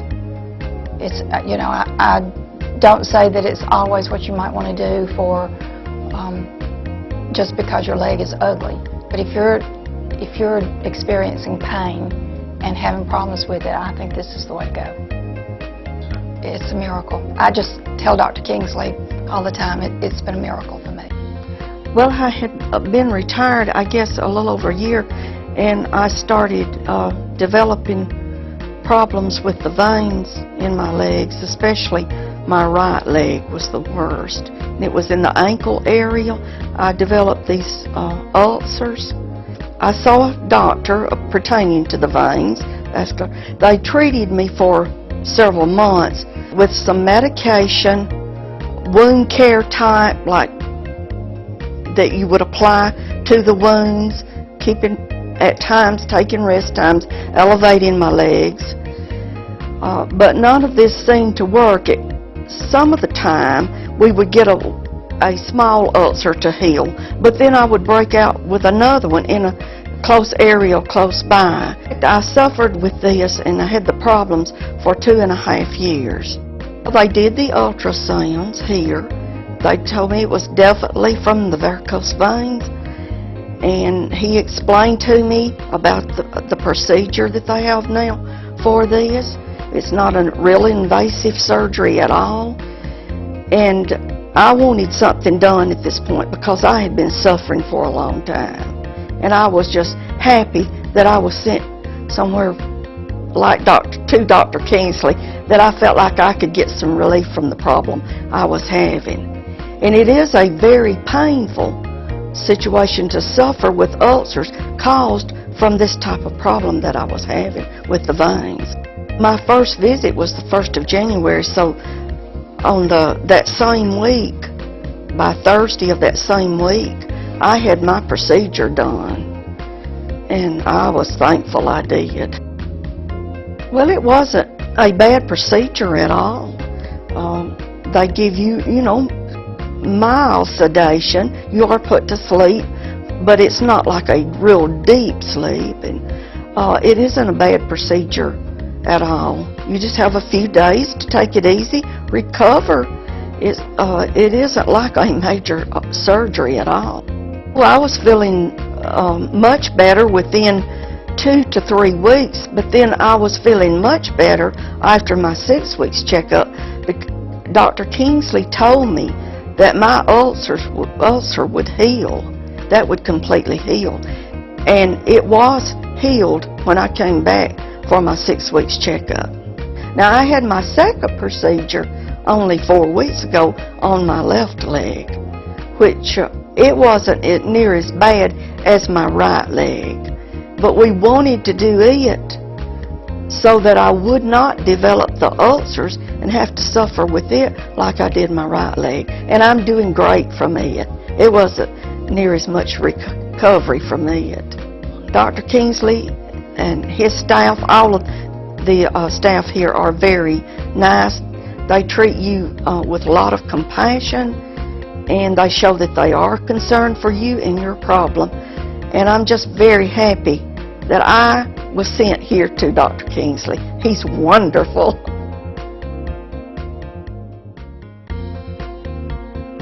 I'm a baseball coach also, and of course in the summertime and the spring we always wear shorts, and I started to develop a rope vein in my left leg, and cosmetically, physically it didn't really hurt me, bother me as far as any pain or anything like that, but cosmetically it was kind of ugly, and I got to a point that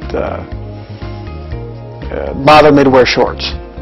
So decided to, I heard from one of the other coaches about Dr. Kingsley, and then one of the gentlemen at the golf course at Ballantrae, while I was playing golf one day, mentioned the fact that he was going to see Dr. Kingsley about his legs, and of course his legs were probably 10 times as bad as mine were. And decided to make an appointment and came in to see him. The procedure we went through, we were in a room with a bunch of people, and they explained the whole procedure to us. And of course, I had it pretty well set in my mind that I was going to go ahead and do it regardless. I've got the white coat syndrome, so I get very nervous when it comes to doctors.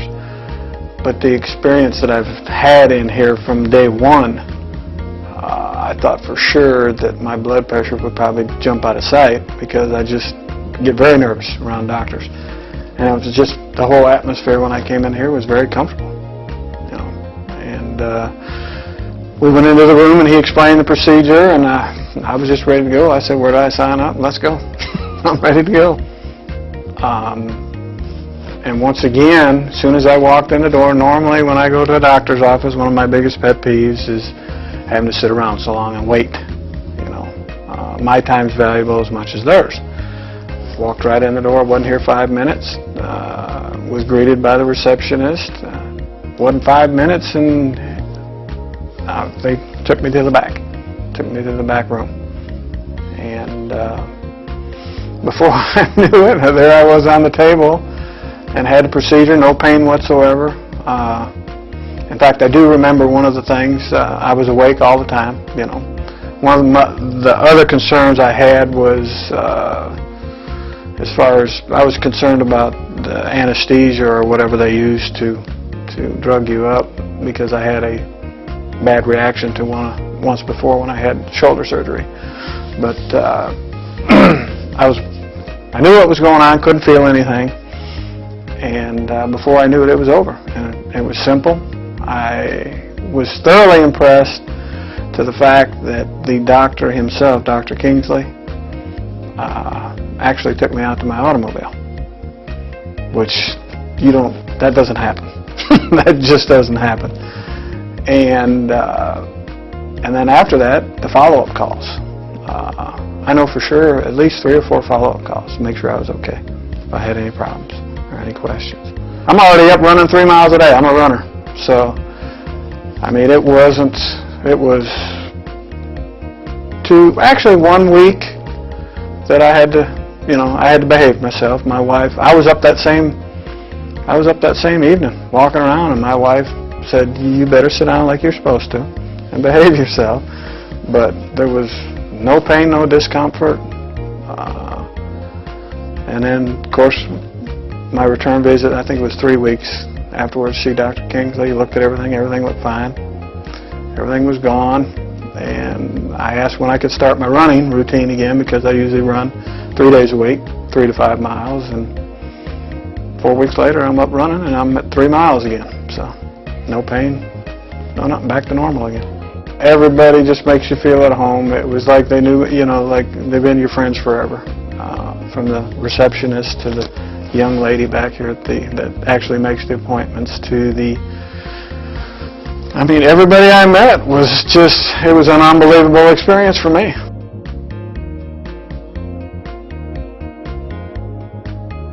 I'm a retired homemaker. I enjoy doing things around the house, decorating, sewing, reading, Bible study groups, women's groups. I didn't have the obvious signs that you could see, no enlarged gland veins or the ropey type veins that you can see visually. Just the constant pain, and the only relief I could get was propping my feet up.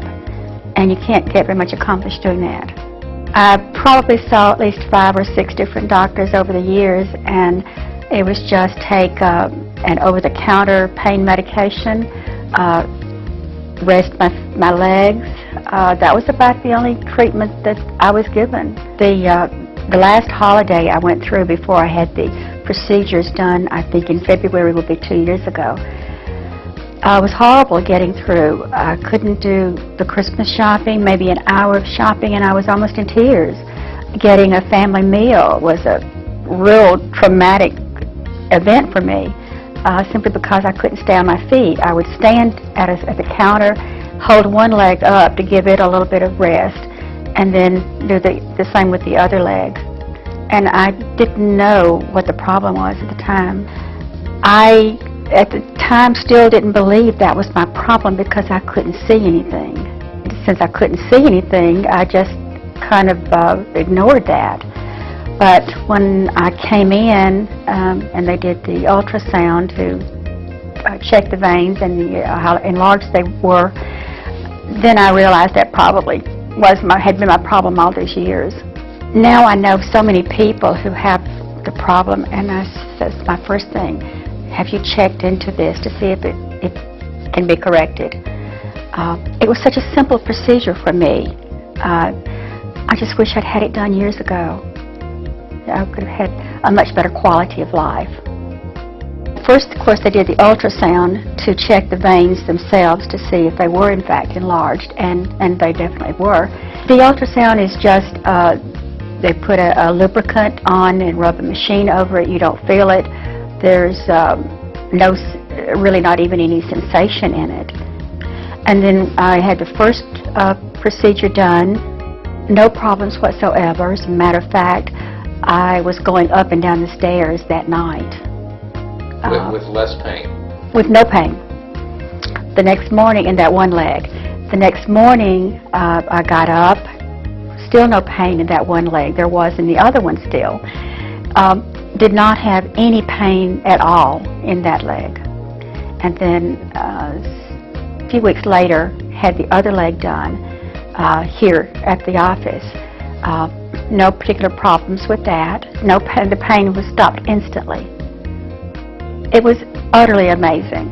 I would not have believed it had it not happened to me. You expect some discomfort from just a procedure, but there really wasn't any, even from the site of the catheter. Not even any soreness. And even though my legs were wrapped after the procedure, I was still very mobile. I could, as I say, go up and down stairs without any problem. It didn't really interfere with my the schedule of things that I did. And I was pain-free. That was the important thing. If you have a question, they'll always get right back to you.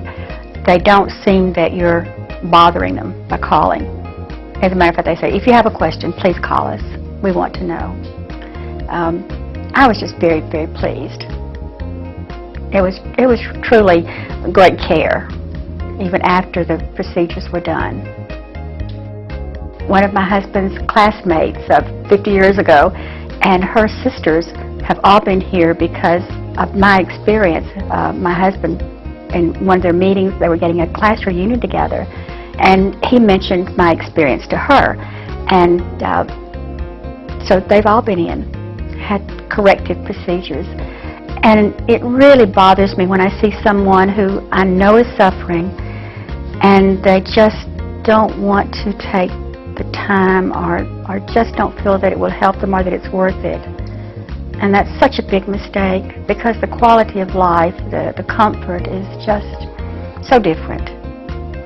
I'm not sure how much I would be able to do right now 2 years down the road had I not had the procedure, because it was getting much worse.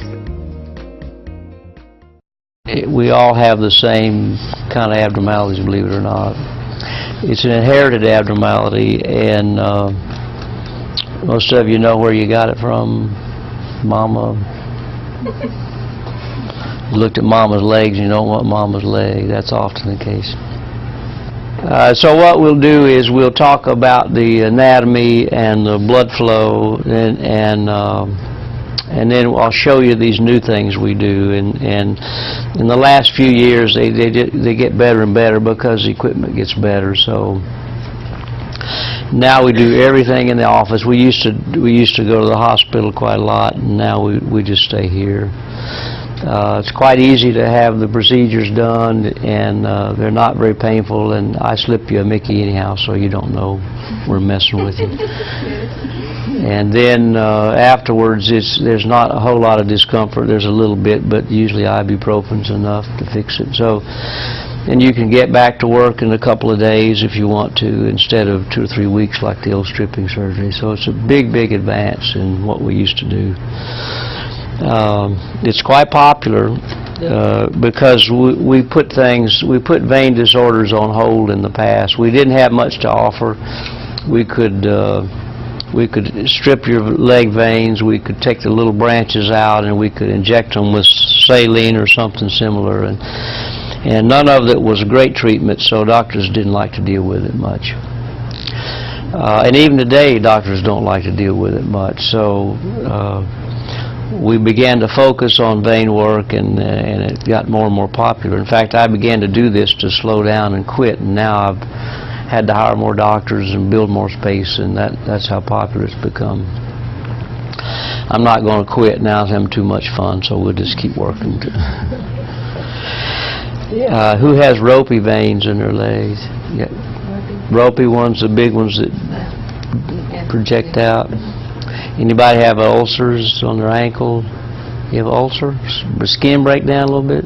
Well, it's actually where I got a BB in my leg, but it's a blue spot. Yeah. It's bleeding out. Oh, it did? It bled? 2 times. 2 times? It bleed on a white rug. I seem to hear everybody, yeah, it's always a white rug. I hadn't figured that. And it's usually all over the house because you don't sit down. Big spot. It was. How about blood clots? Anybody get a clot in their leg? No? That's a good thing. Well, they're all connected, and I'll show you how in just a second. Now, the deep vein, has anybody had a clot in their deep vein? Nobody's had that. The deep vein's always normal unless you have a clot in it. So the nice thing about leg vein troubles is they're always the superficial veins that cause us grief. So the anatomy looks like this.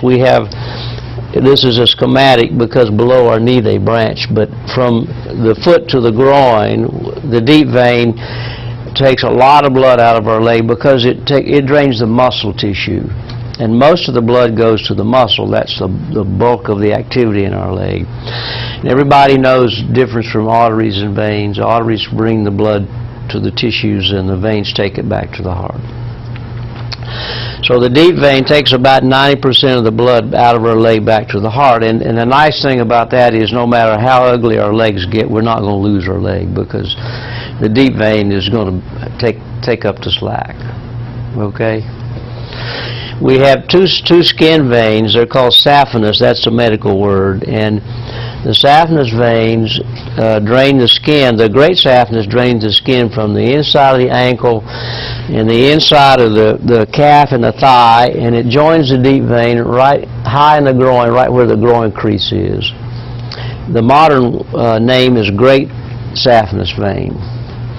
Real simple.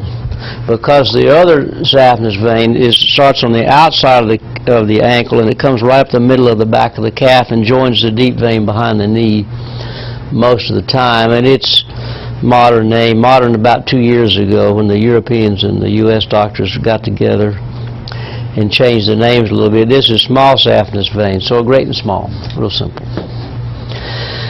And then we have a few connector veins. We call them perforator veins, and they connect the saphenous veins to the deep vein. And they can be a problem child on occasions. We see them once in a while. There may be 100 of these veins. We don't see but a few at a time. But usually they're in the calf is where we see them. By the way, I get to ask questions. If you don't know the answers, I help you guess. Is that fair enough? And you can ask anything you want anytime or say anything, so it's real informal. And if you're not comfortable enough, I'll open the wine and we'll make sure you So, now the leg veins have one-way valves. So your first question is, what do the valves do? And don't be bashful, you can answer.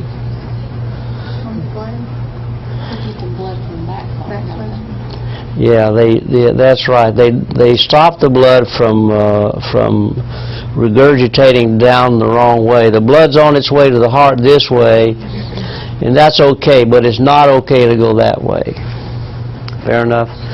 And the valves are strong, and if you look at one, you can see right through them. They're real thin. But they sit here, and then you take a step, and they open, and the blood shoots up out of our leg. And then when we relax, they slam shut so the blood can't fall back down. So as long as they're functional, then our legs are okay in terms of our leg vein circulation. We have about 6 to 8 valves in the great saphenous and the deep vein, and of course half that many in the small saphenous. We don't have a pump down here. We need a pump. If we had a toe pump, we could go home. But there's no pump, so the only pump we have is our calf muscle. So we have to walk or run or do something to keep the blood going up out of our leg, because the only flow pump is up here, so it has to go down through all the tissues, get in the vein, and be pushed back up. Well, it goes, but it goes a little bit slowly, and it's easy to stagnate because there's no pump in our foot. That makes sense? So the blood's on its way. Oh, I didn't draw this. The perforator veins have one-way valves too. so that the blood, if it's going to go through the perforator, it's supposed to go out in before it goes up. Sometimes these valves are bad and the blood will wash out through them back into the skin. So we look for that too, because if we see a big one, we're going to correct it too. Now the anatomy of that's the basic anatomy. Pretty simple, right? 2 superficial veins, 1 trunk vein. I mean, UAB 101, 100 A plus. What doctors don't like is the vein anatomy varies some. Like some of you will have an extra vein that starts, it branches from here and it comes across the front of the thigh. It's a pretty common vein. And some of you will have that one, and it won't be normal. It'll have a bum valve in it too. And some of you may have two saphenous veins, believe it or not. There are a lot of people who have duplicate veins. When we stripped the veins, we didn't see those because we didn't look with ultrasound. So we left some behind, and they caused grief later on. But now when we do any procedure, we use ultrasound the whole time. So we see all the abnormal veins, and it looks like about almost 50% of the time I treat an extra vein, not just the saphenous vein if it's bad. So I'll see a branch over here or a branch over here, and I'll go ahead and get rid of it while we're looking at it. So we don't leave any behind, and then a year later, that way you don't come back in and say, why have I got all these veins again? Well, the reason why was we used to leave veins behind, and now we don't leave them because we see them with ultrasound. Pretty clear? That's easy, wasn't it? Now the blood flow is this. If the blood starts in our heart and it pumps out and it goes to all the body's organs and it pumps out at a pressure that is your arm pressure. So what's somebody's pressure? When's your pressure in your, remember it? Last time you had your blood pressure taken? What was it? Don't remember?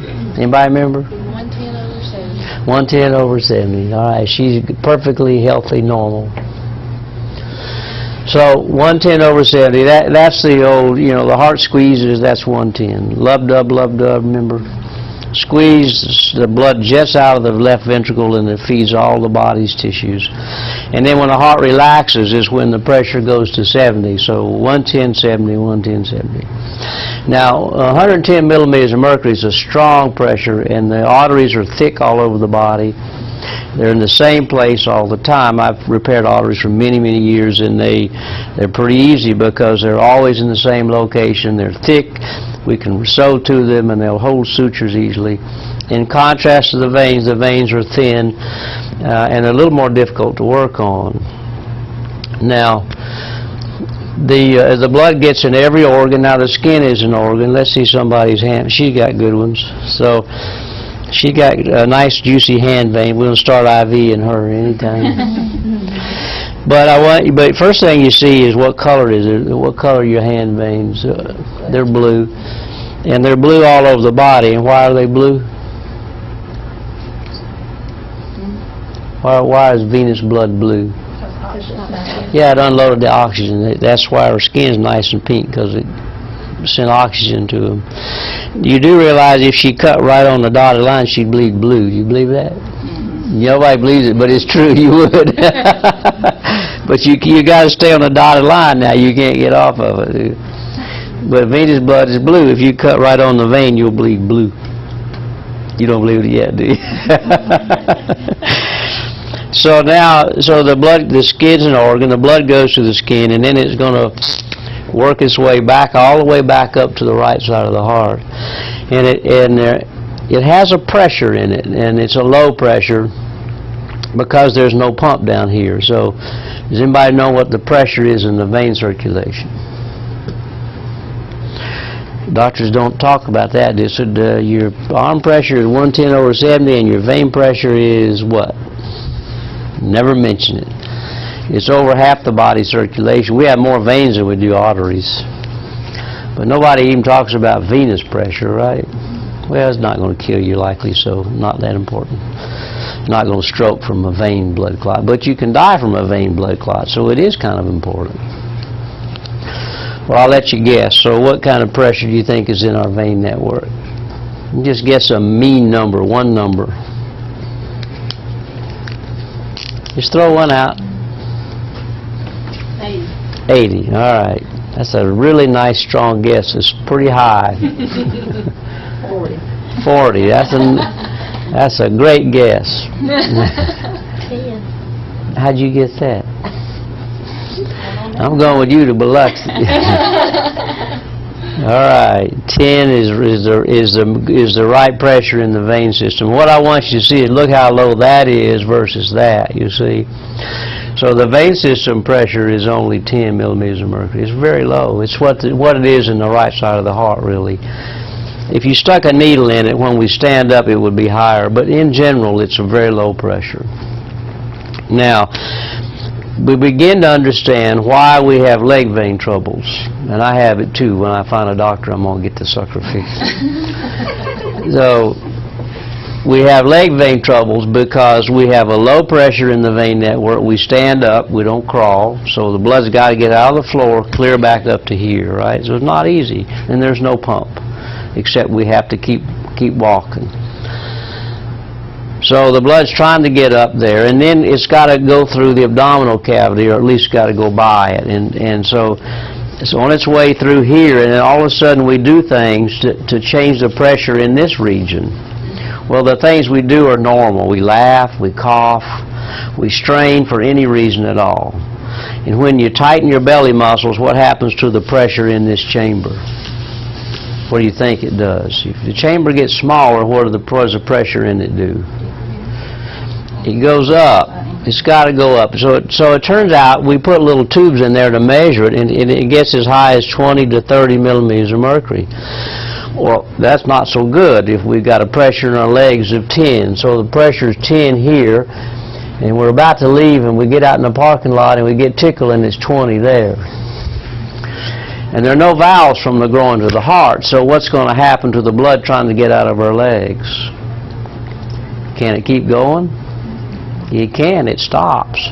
Just while you're laughing now, it won't stay there forever. As soon as you relax, poof, it's gone. Right? But the pressure, the force is the wrong way.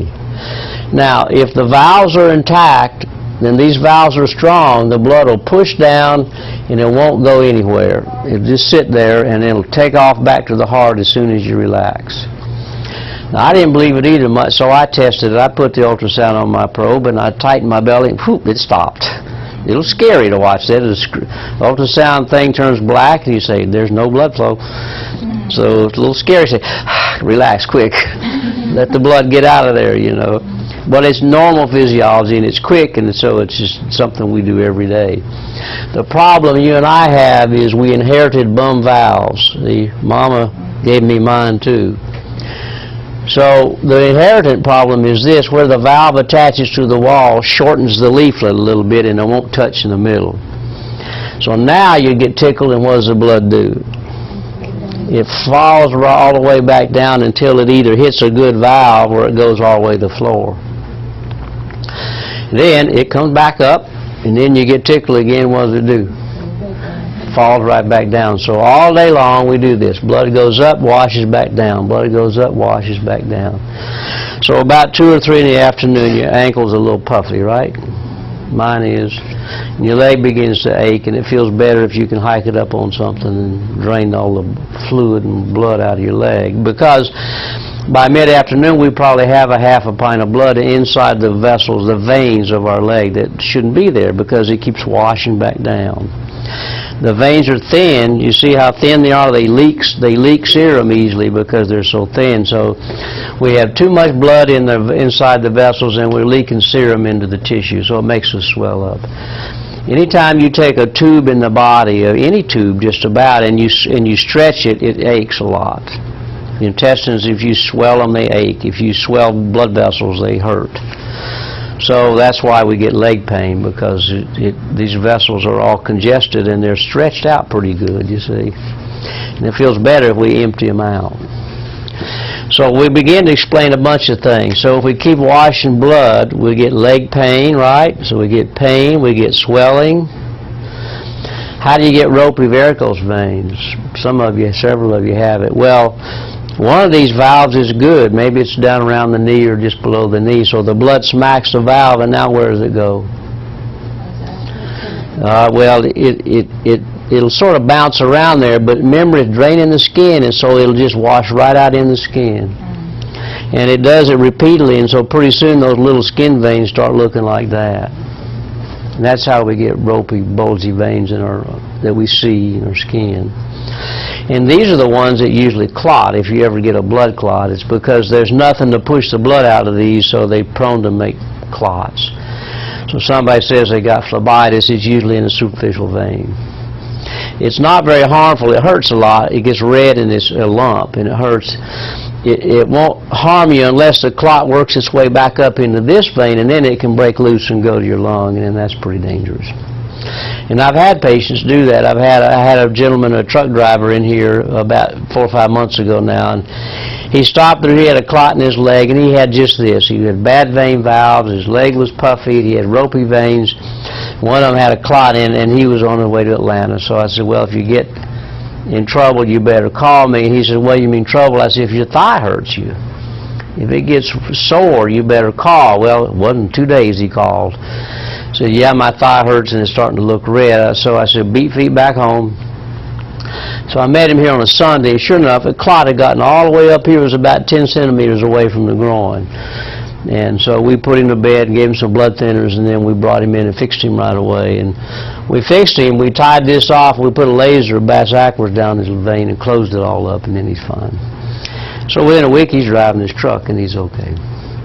But, you know, that's kind of scary. He could have done anything, and the clot could have gotten loose, and he'd have died on the highway somewhere. So it's not always benign. If you get a clot in your vein, it needs looked into, you know.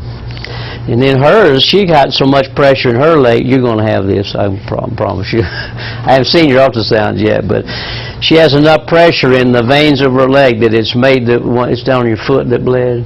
Well, about that far up from the ankle. She got one that blew out in the skin, and they had enough pressure it finally just popped and bled. So as long as you stop it, you know, you can put your finger on it because it's low pressure, or you can. Yeah, you have to lay down and get your leg up high. I had a patient bled out in Florence, and he was head of a big textile company, and he had this terrible. He had bad leg veins, and he bled in the shower and passed out. And then you know, his wife comes in, and she panics. And instead of going in there and putting her finger on it, she calls the ambulance. Well, he just sitting there bleeding, you know, and he bled a lot. It was kind of scary time I got to him. So when you bleed like that, the easy thing is put your leg way high so the pressure goes to nothing and it'll stop. But you stick your thumb on there and mash them.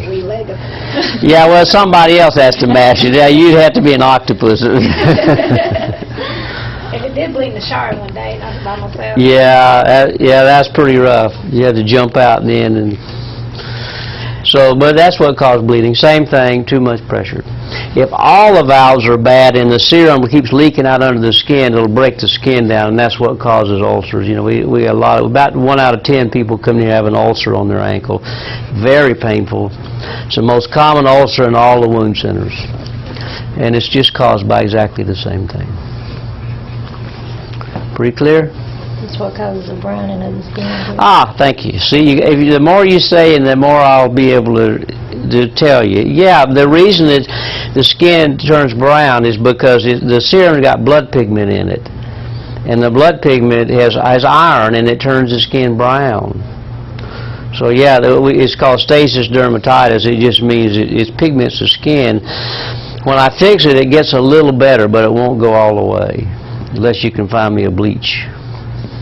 We look for bleaches all the time, but yeah, your skin can turn brown after quite a few years of leaking. It just leaks serum, and the skin tightens too. It gets a little firm.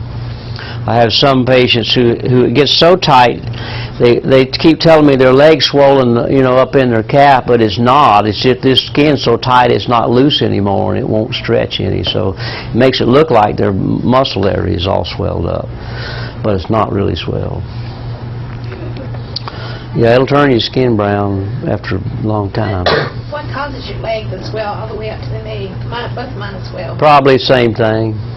Just too much fluid leaking in your leg. That's probably it. I mean, I have to see your ultrasound, but there are a lot of reasons for leg swelling, but if you have a vein problem like you do, it's probably this. Once it's corrected, most of the swelling goes away in between 2 to 4 months, and then it's done deal, won't come back. So that's what we like it to do. So everybody got that down now? You know what's the matter with your leg? Assuming you got this. You might all not have this, but everybody who comes in here, about 8 or 9 out of 10 will. Shocks even me. I didn't think there would be that many. So we used to take this vein and pull it out. So if you're going to repair this, how can you repair it? What can you do? You got a bum vein and bum valves. So you got 2 choices. You fix the valve or you fix the vein, right? And so we tried valve repairs many, many years ago, and that didn't work very well. And I flew off to Hawaii. There was a doctor giving a course, and we tried. We learned how to do it, and we came home and tried it. And it just didn't hold up. About 2 months, it would seem to break down again. So the valve repair didn't work. It's still being looked at and researched, and maybe one day we'll have some little valve we can use. But I don't think we'll ever use it in this vein. We might. Some people have valve damage here from blood clots. We might put one up in there. About 6 or 7 years ago, a doctor in Europe put a little laser fiber up this vein, and instead of pulling it out, he put a laser fiber up, and he parked it here, hooked this to the laser, and the fiber got real hot, just the tip. It didn't shoot beams around the room or anything. And then he pulled it back slowly, and the temperature destroyed the vein. So he just left it alone, and in about 6 months, the vein was gone. It just turned into a little fibrous cord. So that became what we do now. We looked at it a long time ago. I heard an early report about it, and I thought it was going to be quite a nice change and a real advance in how we treat vein problems. And I found a laser in Dallas, Texas, and nobody knew how to use it though much. A doctor in Toledo, Ohio was trying to use it, so I went out there and he and I practiced a little bit. And then I came home and I sort of helped figure out how to use it to do these modern things. I really worked on nurses for about 2 years because it was free and they'd hold still for me. So slowly the treatments got better, the equipment got better, the lasers got better, the ultrasound especially got better, and so now the technology is really, really pretty sweet. So we close these veins with either a laser or this is a radiofrequency catheter. It's an old one, obviously it's old, but they've come out with a new catheter that works a little better, and we're using it some. The laser fibers all look like this. This was the old laser, but they cost money, so I don't bring them out here and let them lay around on the table. But they look like this. They're a little sharp tipped, and we're going to put that up inside the vein. Now we don't make incisions. We rarely make incisions. We're going to put a needle in this vein with ultrasound. We can just guide it right in there looking at the image on the ultrasound monitor. And we'll put a little wire inside right through the needle so we got access to the vein, and then the needle comes out. A little plastic catheter goes over the wire, and then the wire comes out, and then we put the laser fiber through the plastic catheter because it's sharp and it won't pass easily. And we position it right here. And we see it all with ultrasound. We can see it real clearly now. And then we're going to put a local anesthetic with a lot of water in it all around the vein, because if we don't, it'll hurt. It's hot. Now remember, you're out. You don't know I'm messing with you. So while I'm working on you, you're taking a little sweet little nap. And then when I'm all done, you'll wake up and say, ooh, that was a nice nap. And I'll tell you to go by Starbucks and have a nice trip home, and you'll be fine. But because you're groggy, somebody's got to drive you home. You can't drive. Is that okay? So the vein's closed. As quick as we treat it, it's already closed. The skin is out here. The skin is, we used to go to this vein, but that vein's closed now, and it's not open anymore. So the skin veins will say, well, I want to go there, but I can't, so I'm just going to go over here. Well, the beauty of that is these valves are all normal, so you can't have pressure in your leg anymore. Okay? So the pressure problem is pretty much fixed right then. If you have an extra vein, I'm going to put a laser up there and vein too. So I close maybe 2, maybe 3 sometimes. I'll close as many as 4 at once.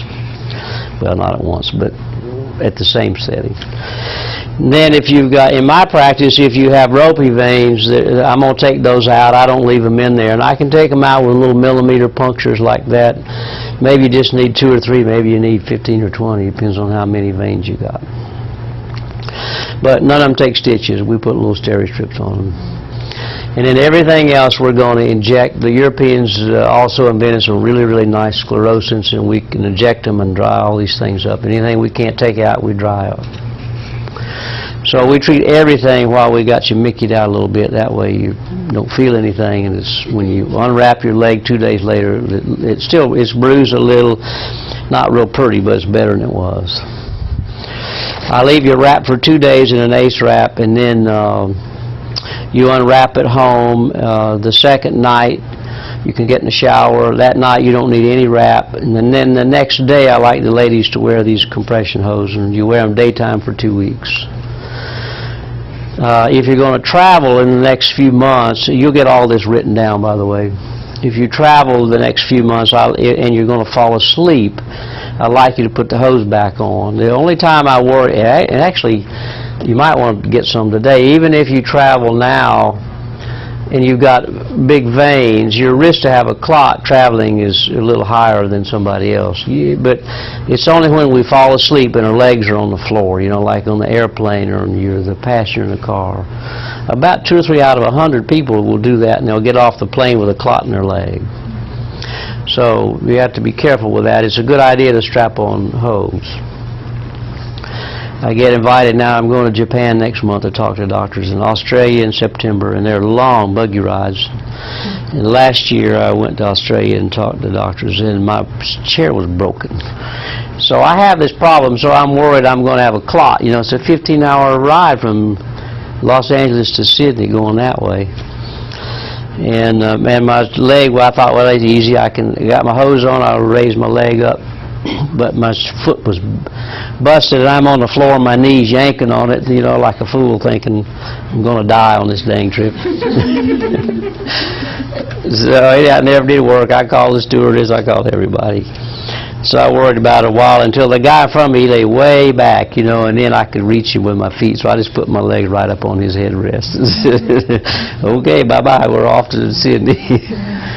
But you worry about that when you're taking long trips, and I knew I was going to sleep. You have to. So I think you strap on hose, and they'll really protect your legs if you're on plane rides or long car rides. If you're driving, you're probably fine. As long as you're squeezing your calf muscles, you'll be all right. But that's what that's all about. Spider veins, we have managed to have insurance pay for all this now. And in Alabama, we're in pretty good shape. Blue Cross Alabama, I went down to their headquarters a few years ago, and we gave them this same talk just about, and they cover it really nicely. Medicare Alabama, I went out and got in their headquarters, believe it or not, and they do a good job. So out of state, we always send letters and be sure you get covered before we bring you in to operate on you. So insurance covers all that. They don't cover spider veins, and most of you will want the spider veins gone. So we have a program where we give you a price today. We have to. They insist on it. We put in the chart what we're going to charge you for spider veins, and then we bill them for the bigger veins. We give you an odd thing. I tell you, I'll treat you an entire year for one price. And maybe it's 2 visits, maybe it's 6 visits. I don't really care. I don't like the pay by visit much. And the smart way is, if you need this in both legs, or even if one leg, is you pay. If it's both legs, pay half of it the day I do your right leg, and half of it the other half the day I do your left leg. And while you're mickied out, I'll shoot everything, including all your spider veins. And a lot of people like that, because then there's a lot of injections sometimes, and you get most of them the first treatment. Plus, I really wrapped you good for 2 days, so then you're going to have nice compression for 2 days. So we'll give you the, if you want it, we'll give you the price today for spider veins. Sylvia is a physician assistant who's just a world-class sclerotherapist, and she can flat make those things go away. So she helps me do them, and she'll help me today, and she'll see some of you, and I'll see some of you, and she'll give you the price for them today. We're cheap. We don't go charge a lot of money. We should charge more, but we're chicken. No, we don't. The only time I make a decision is if you have a large vein. Some of you will have a vein, well, you might not today, but about every week somebody comes in with a great big vein. I fixed a lady's vein. The normal size of this vein is only 4 to 5 millimeters if it's normal. Now, when the blood regurgitates around, it gets bigger. It stretches because you know it's thin, so it stretches easily. And most of yours might be anywhere from 8 to 15 millimeters. And I fixed a lady yesterday. It was 30 millimeters. It was big. And the day before, a man was 20 millimeters. So they get quite big. The biggest I've had is a lady with a 41 millimeter vein. She's the champion so far. I keep looking for another champion, but you can see it sticking out of her leg. It was so big, and it got that big just because of this chronic regurgitation. Now, what happens is if it gets that big, if it gets more than 15 or maybe even close to 15, I'm a little nervous that this is a closed vein and it has a clot in, and I don't want it to break loose and go into there. So I just make a little incision and tie it off. I usually cut it into it. I do it about 20% of the time, so 1 out of every 5 patients. And I just look at, back when I'm operating on you, I look at it, and if I don't like it, it just takes me a few minutes to do. So that's the only time you get an incision, and it's only about that big. But I'd rather you go home with that than go home and worry about a blood clot going somewhere. So knock on wood, I've done 3,500 some patients now, and I've had nobody who has a normal situation has had a clot get out and go anywhere. Not to their lung. About 5 years ago, I had a lady with a big vein I didn't tie off, and it got out in here, and that was the one that worried me enough. I began to tie them off. So we have a better statistic than almost anybody, but I cheat a little bit. I just take care of business. It's 2 separate operations. We'll give you both dates today if you want. An integral part to the success of any of the treatments here at the Vein Center are the physician's assistants. Sylvia Tadros is a certified physician assistant and graduate of the University of Alabama at Birmingham. I worked in dermatology for 3 years, then I went back to PA school for another 2. Sylvia has worked closely with Dr. Kingsley to develop many of the modern procedures offered in the Vein Center. We're looking at what causes your spider veins, your varicose veins, your leg pain, and we cure the problem first, and then we cure the cosmetic appearance of it. Sylvia assists in all aspects of the clinical practice and is known as one of the most talented sclerotherapists in the U.S. I've always been doing sclerotherapy since I've been with Dr. Kingsley. Do surgeries with him, go to clinics, see new patients, and most of the time now when he's in clinic, I do the sclerotherapy, but I'm always in surgery with him. Because of her great skill, she's an instructor to doctors and other professionals seeking to learn this specialty. Most people that have a lot of spider veins and varicose veins do have an underlying venous problem, but we do have some that just have strict spider veins with normal ultrasounds, and for those patients, we'll just do injections. One of the most rewarding things to me is some of these people that haven't worn shorts or sandals in 20 years. And after you treat them, you know, for a year or so, and they come back and they have a tan on their legs, and they say, "Hey, Sylvia, I got to wear shorts this summer," you know, something they hadn't done in 20 years. I mean, that makes you feel great. For years, vascular surgeons have treated varicose veins to eliminate the damaged parts of the veins and to keep the healthy veins from becoming damaged. In the past, the treatment of larger varicose veins was often a rather painful procedure. We had one tool, and that was to strip the vein. The primary treatment was a procedure called vein stripping and vein ligation. In this procedure, the damaged and incompetent vein was removed so that pressure did not continue to build inside the vein system. The entire saphenous vein was removed through the use of a stripping device inserted through incisions in the groin and either the upper calf or the ankle. This caused quite a lot of surgical trauma, resulting in post-operative pain and bruising. After removal of the vein, a large bandage and elastic wrap was placed on the leg, following which a pressure stocking was worn for several weeks. Now there's an exciting alternative which does not require the stripping and avulsion procedure. The treatment methods to eliminate varicose veins and all vein abnormalities have improved dramatically just in the past 6 years. The modern methods to treat these vein problems involve the use of lasers. A minimally invasive method called endovenous thermal ablation has replaced stripping surgery and is far less painful, more accurate, and has fewer failures of treatment. We place these small catheters or lasers inside the abnormal veins and use the heat energy to destroy the veins.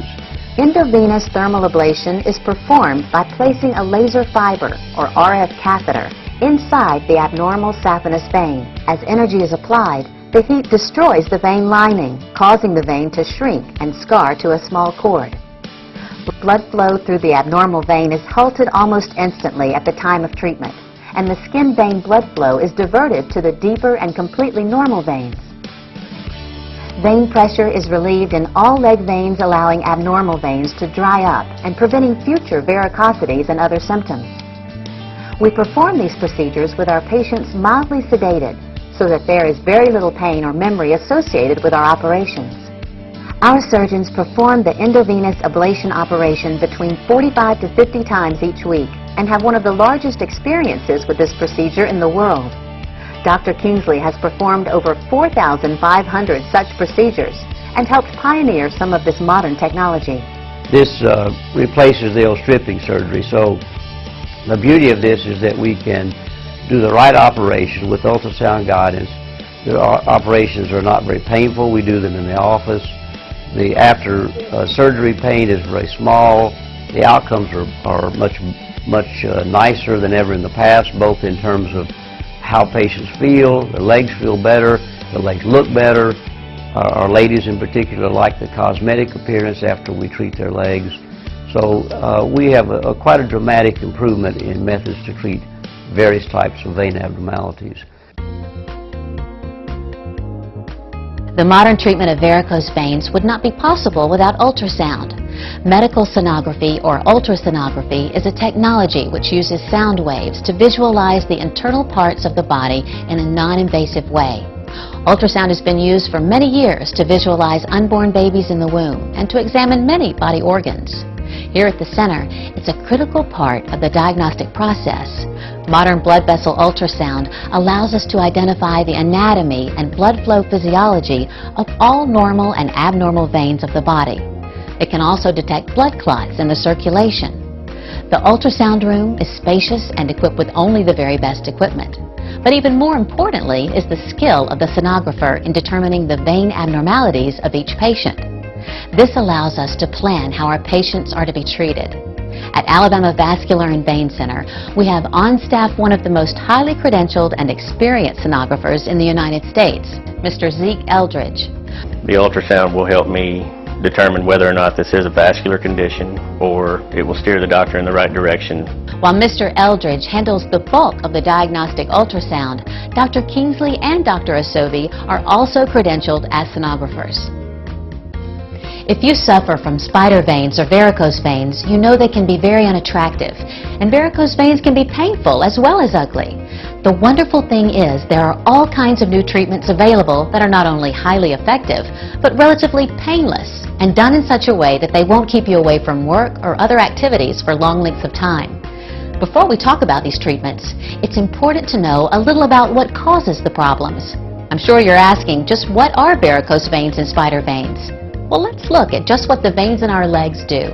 Circulation is a key part of what makes our body work and stay healthy. How our blood circulates through the body is a truly remarkable thing.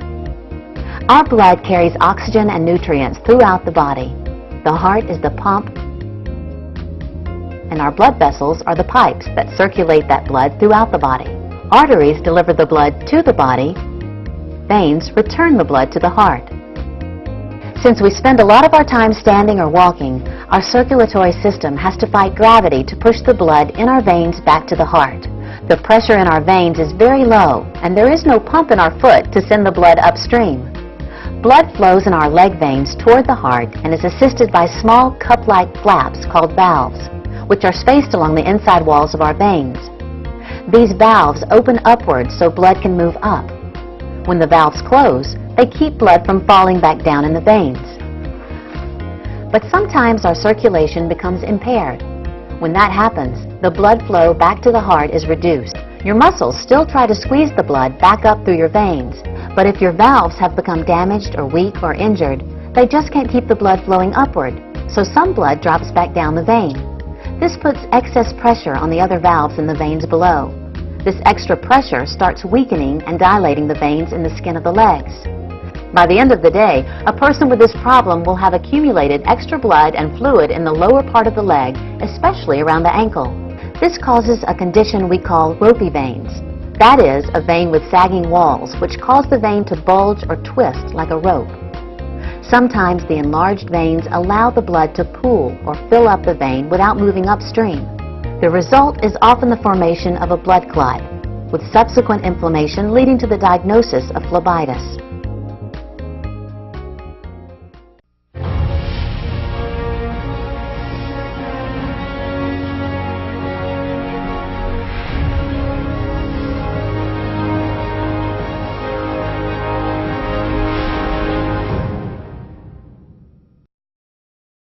They're unsightly and embarrassing, but they can also be very painful.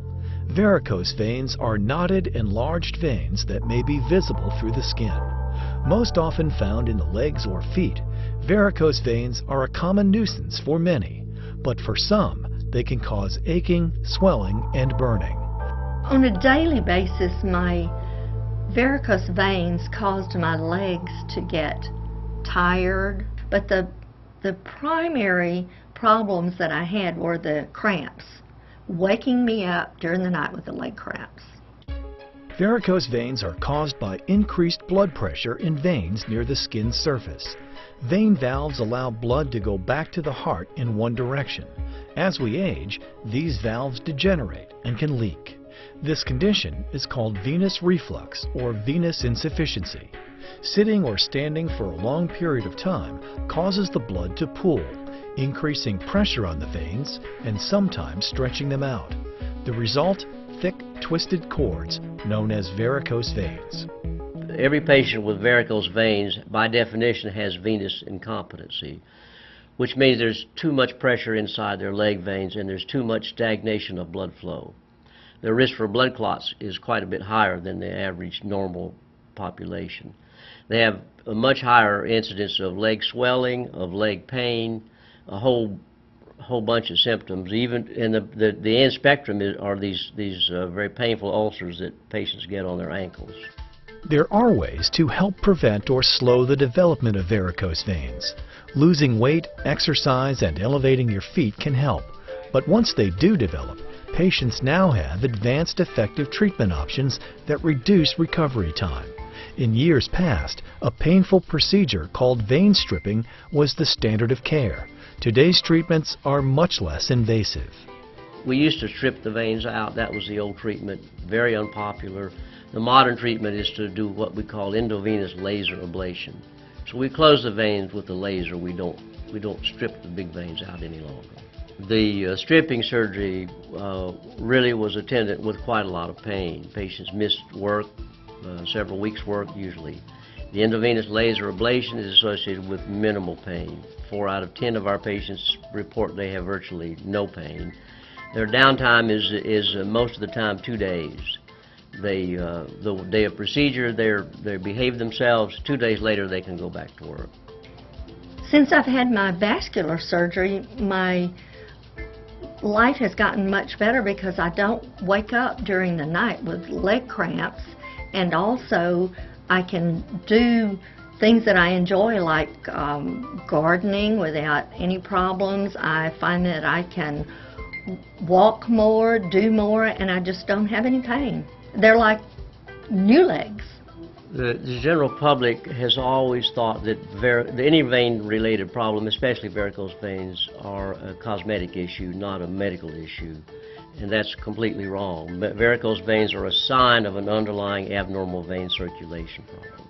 The public should understand they really should seek out the doctor who specializes in treating vein problems. If he does primarily vein problems, it's even better. There are those who do vascular surgery and vein treatment. I think they're perfectly qualified. The Alabama and Atlanta Vascular Vein Center is on the cutting edge of vein treatment. With 5 locations in Alabama and Georgia, this is the preeminent phlebotomy center in the United States, delivering diagnosis, expertise, and state-of-the-art treatment options. Our mission is to provide the very highest quality care for every patient suffering any type of leg vein abnormality. There's a broad spectrum of symptoms they suffer. We have to let the public and physicians, for that matter, know who are the patients who suffer, and we can provide the care to restore the quality of their life. Led by renowned phlebotomist Dr. John R. Kingsley, the Alabama and Atlanta Vascular and Vein Center offers the latest treatments for vein disorders, including endovenous laser ablation and microphlebectomy for the treatment of painful varicose veins, the VeinWave device for eliminating small visible veins in the face, arms, and nose, and sclerotherapy to treat unsightly spider veins. We do cosmetic spider vein treatments, as do a lot of people. The first thing is a lot of people use lasers for spider veins, and the lasers, in my opinion, are not very successful. We tried them all and they didn't work very well.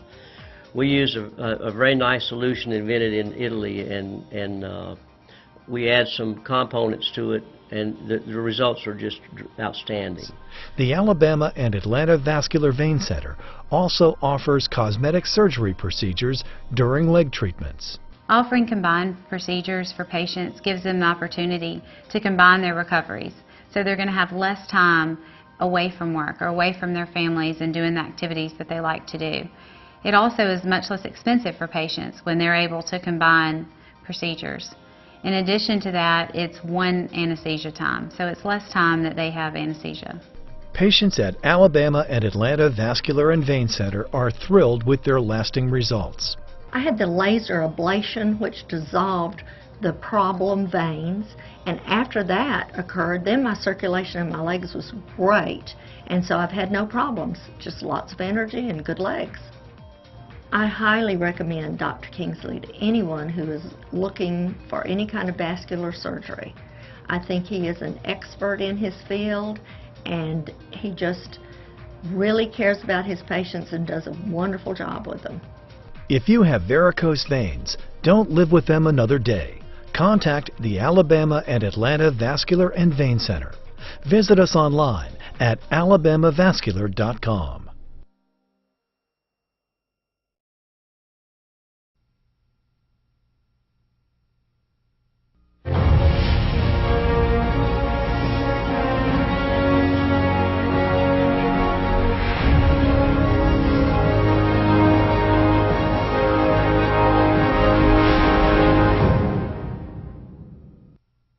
Welcome, I'm Joan London. The quest to combat disease and improve the quality of human life has led to great advances in health care. We are a privileged generation, as many of the most significant strides have been made in our own time. They're unsightly and embarrassing, but they can also be very painful. Varicose veins are knotted, enlarged veins that may be visible through the skin. Most often found in the legs or feet, varicose veins are a common nuisance for many, but for some, they can cause aching, swelling, and burning. On a daily basis, my varicose veins caused my legs to get tired, but the primary problems that I had were the cramps, waking me up during the night with the leg cramps. Varicose veins are caused by increased blood pressure in veins near the skin's surface.